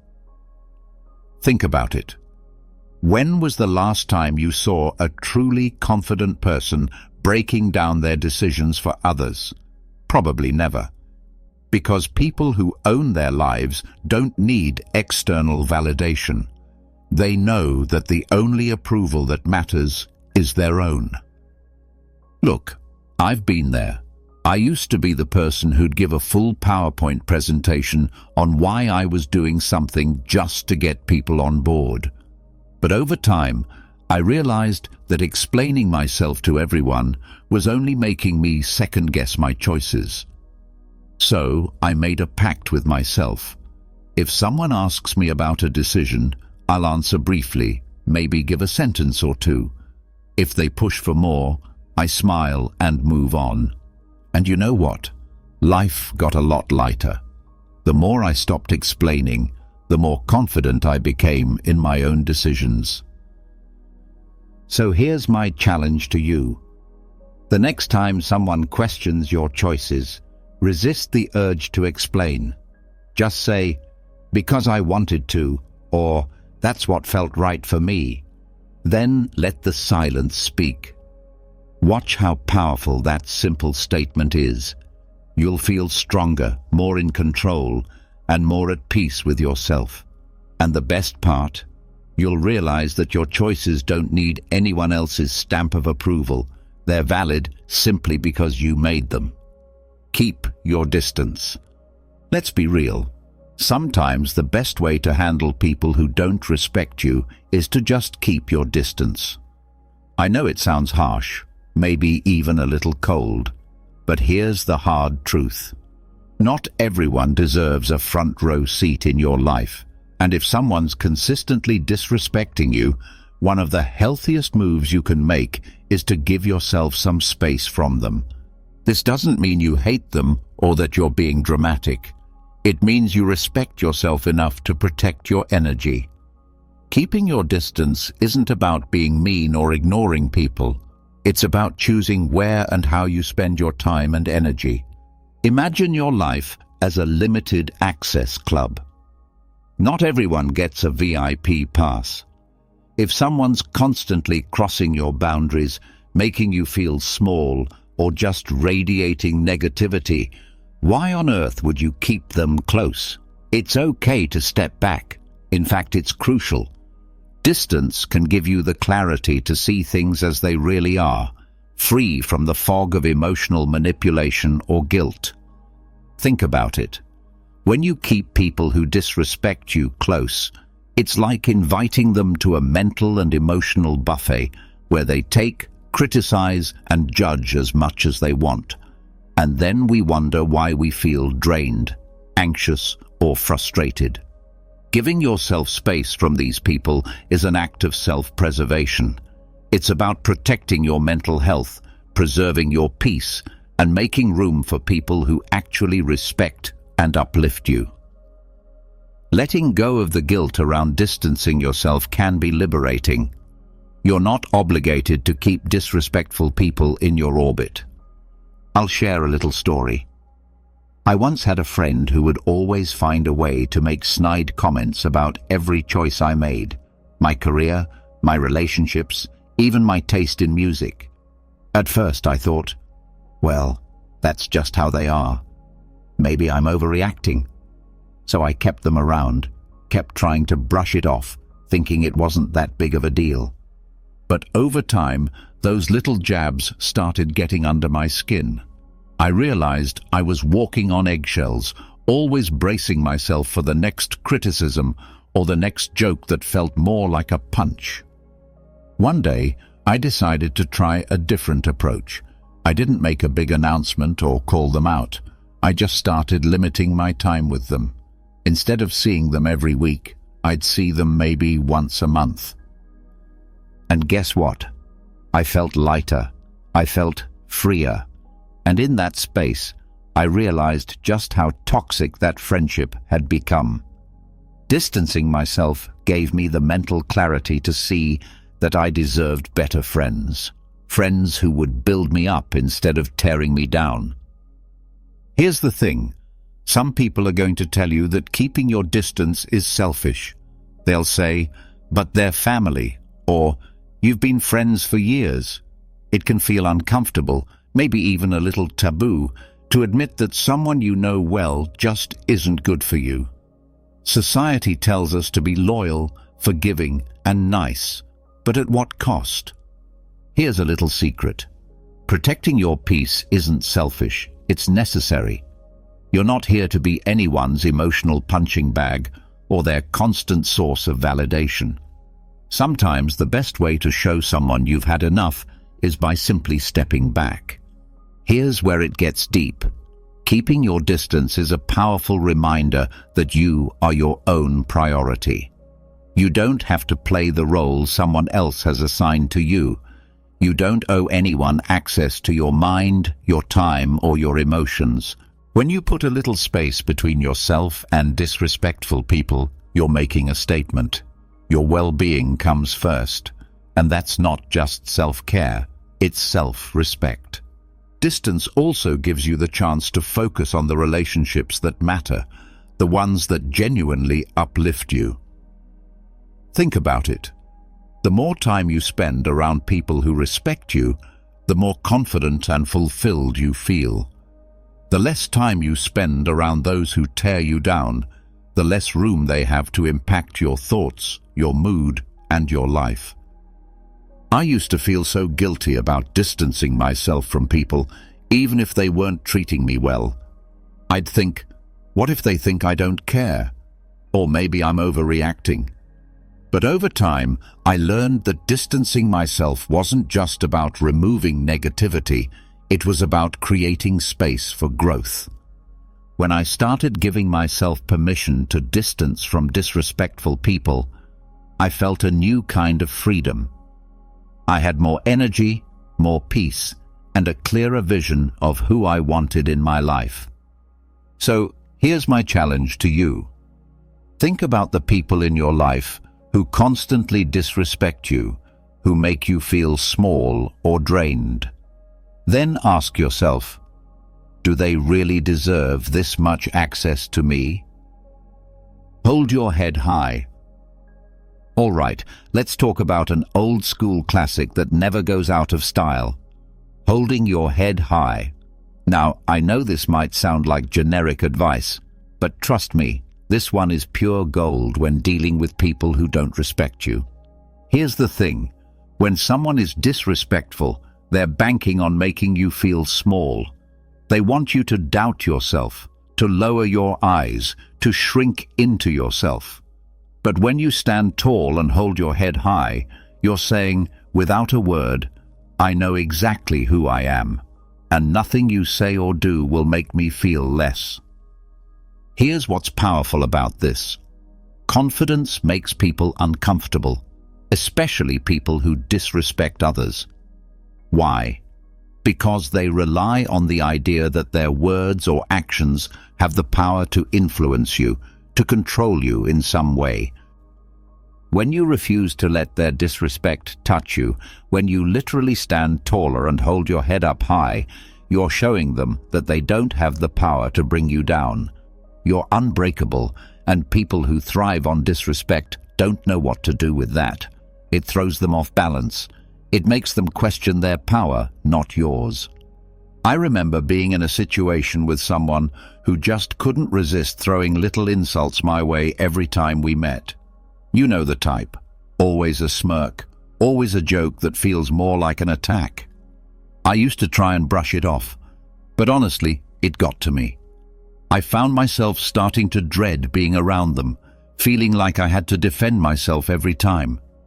But then, one day, I decided I was done feeling small. I showed up, shoulders back, head high, and every time they made one of their little comments, I just looked them in the eye, smiled, and carried on like nothing had happened. And you know what happened? They actually started backing off. It's like they could sense that their comments weren't reaching me anymore, that I was too far above that nonsense. And suddenly, their power faded. There's something magnetic about holding your head high. It's like a silent force field that says, I'm untouchable. Now, here's where it gets a little spicy. People who don't respect you often hate seeing you confident. It messes with their worldview. They want to believe they're above you, that they've got something on you.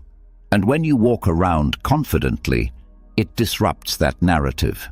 To them, it's almost offensive.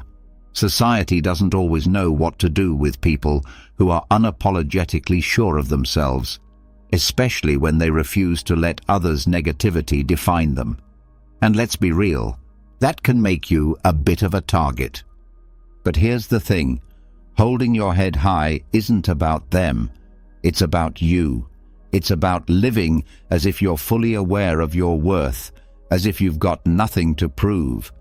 That can feel like a radical act of self-respect. When you hold your head high, you're making a statement about your self-worth. You're declaring that, no matter what, you see yourself as valuable, deserving of respect, and inherently enough. Here's the deeper message. Self-worth isn't something you earn from others. It's something you claim for yourself. No matter what others think or say, you walk through life as if you already have everything you need within you. And guess what? You do. Holding your head high is a constant reminder that you're the main character in your own story. No one else's opinion has the right to make you feel less. The beauty of it? The more you practice this, the less others' disrespect will even register. You'll be too busy living in your own lane, too secure in who you are, to be bothered by anyone else's attempts to knock you down. This didn't come naturally to me. I used to be the person who'd slouch, avoid eye contact, and shrink when people were critical or dismissive. It felt safer to disappear. But over time I noticed that every time I held my head high, every time I refused to let someone's negativity seep into my spirit, I felt stronger. It was like I was reminding myself over and over that I didn't need anyone's approval to feel worthy. I could simply stand tall in who I was. Holding your head high isn't just about physical posture, it's about mental posture too. Walk into every room like you belong there. Don't shrink yourself to fit someone else's idea of who you should be. If someone makes a snarky comment, let it roll off you. They're not seeing the real you, they're projecting their own insecurities. So why let it bother you? Here's my challenge to you. Next time you feel disrespected, whether it's a subtle dig or a full-on insult, don't react. Instead, take a deep breath, pull your shoulders back, and keep your head high. Look them straight in the eye, as if to say, I see you, but I'm above this. You'll feel a rush of confidence, a sense of peace that comes from knowing their words hold no power over you. Holding your head high is more than just good posture. It's a powerful, silent statement of your self-respect. It says, I know who I am, I value who I am, and nothing you say can change that. Because at the end of the day, respect starts with you. The more you respect yourself, the less room there is for anyone else's disrespect to stick. Stand tall, own your worth, and remember, you're worth every bit of that confidence. Life's too short to spend it bending over backwards for people who can't see your value. You don't need anyone's permission to stand tall, protect your peace, and live life on your terms. People will try to bring you down, test your boundaries, and question your choices. That's just the world we live in. But here's the thing. You get to decide what energy you let in. You set the standard for how you're treated. The best part? The more you focus on your self-respect, the more you'll attract people who see your worth, who uplift you instead of dragging you down. It all starts with you owning your power and letting the rest fall into place. So, hold your head high, embrace the silence when it serves you, and never apologize for walking away from what doesn't serve you. Thanks so much for watching. If you got something out of this, give it a thumbs up and maybe even hit subscribe for more content on owning your life and building the confidence to thrive. Share this with someone who needs a reminder to stand tall. And hey, drop a comment below if you've got a story about handling disrespect or setting boundaries. I'd love to hear it.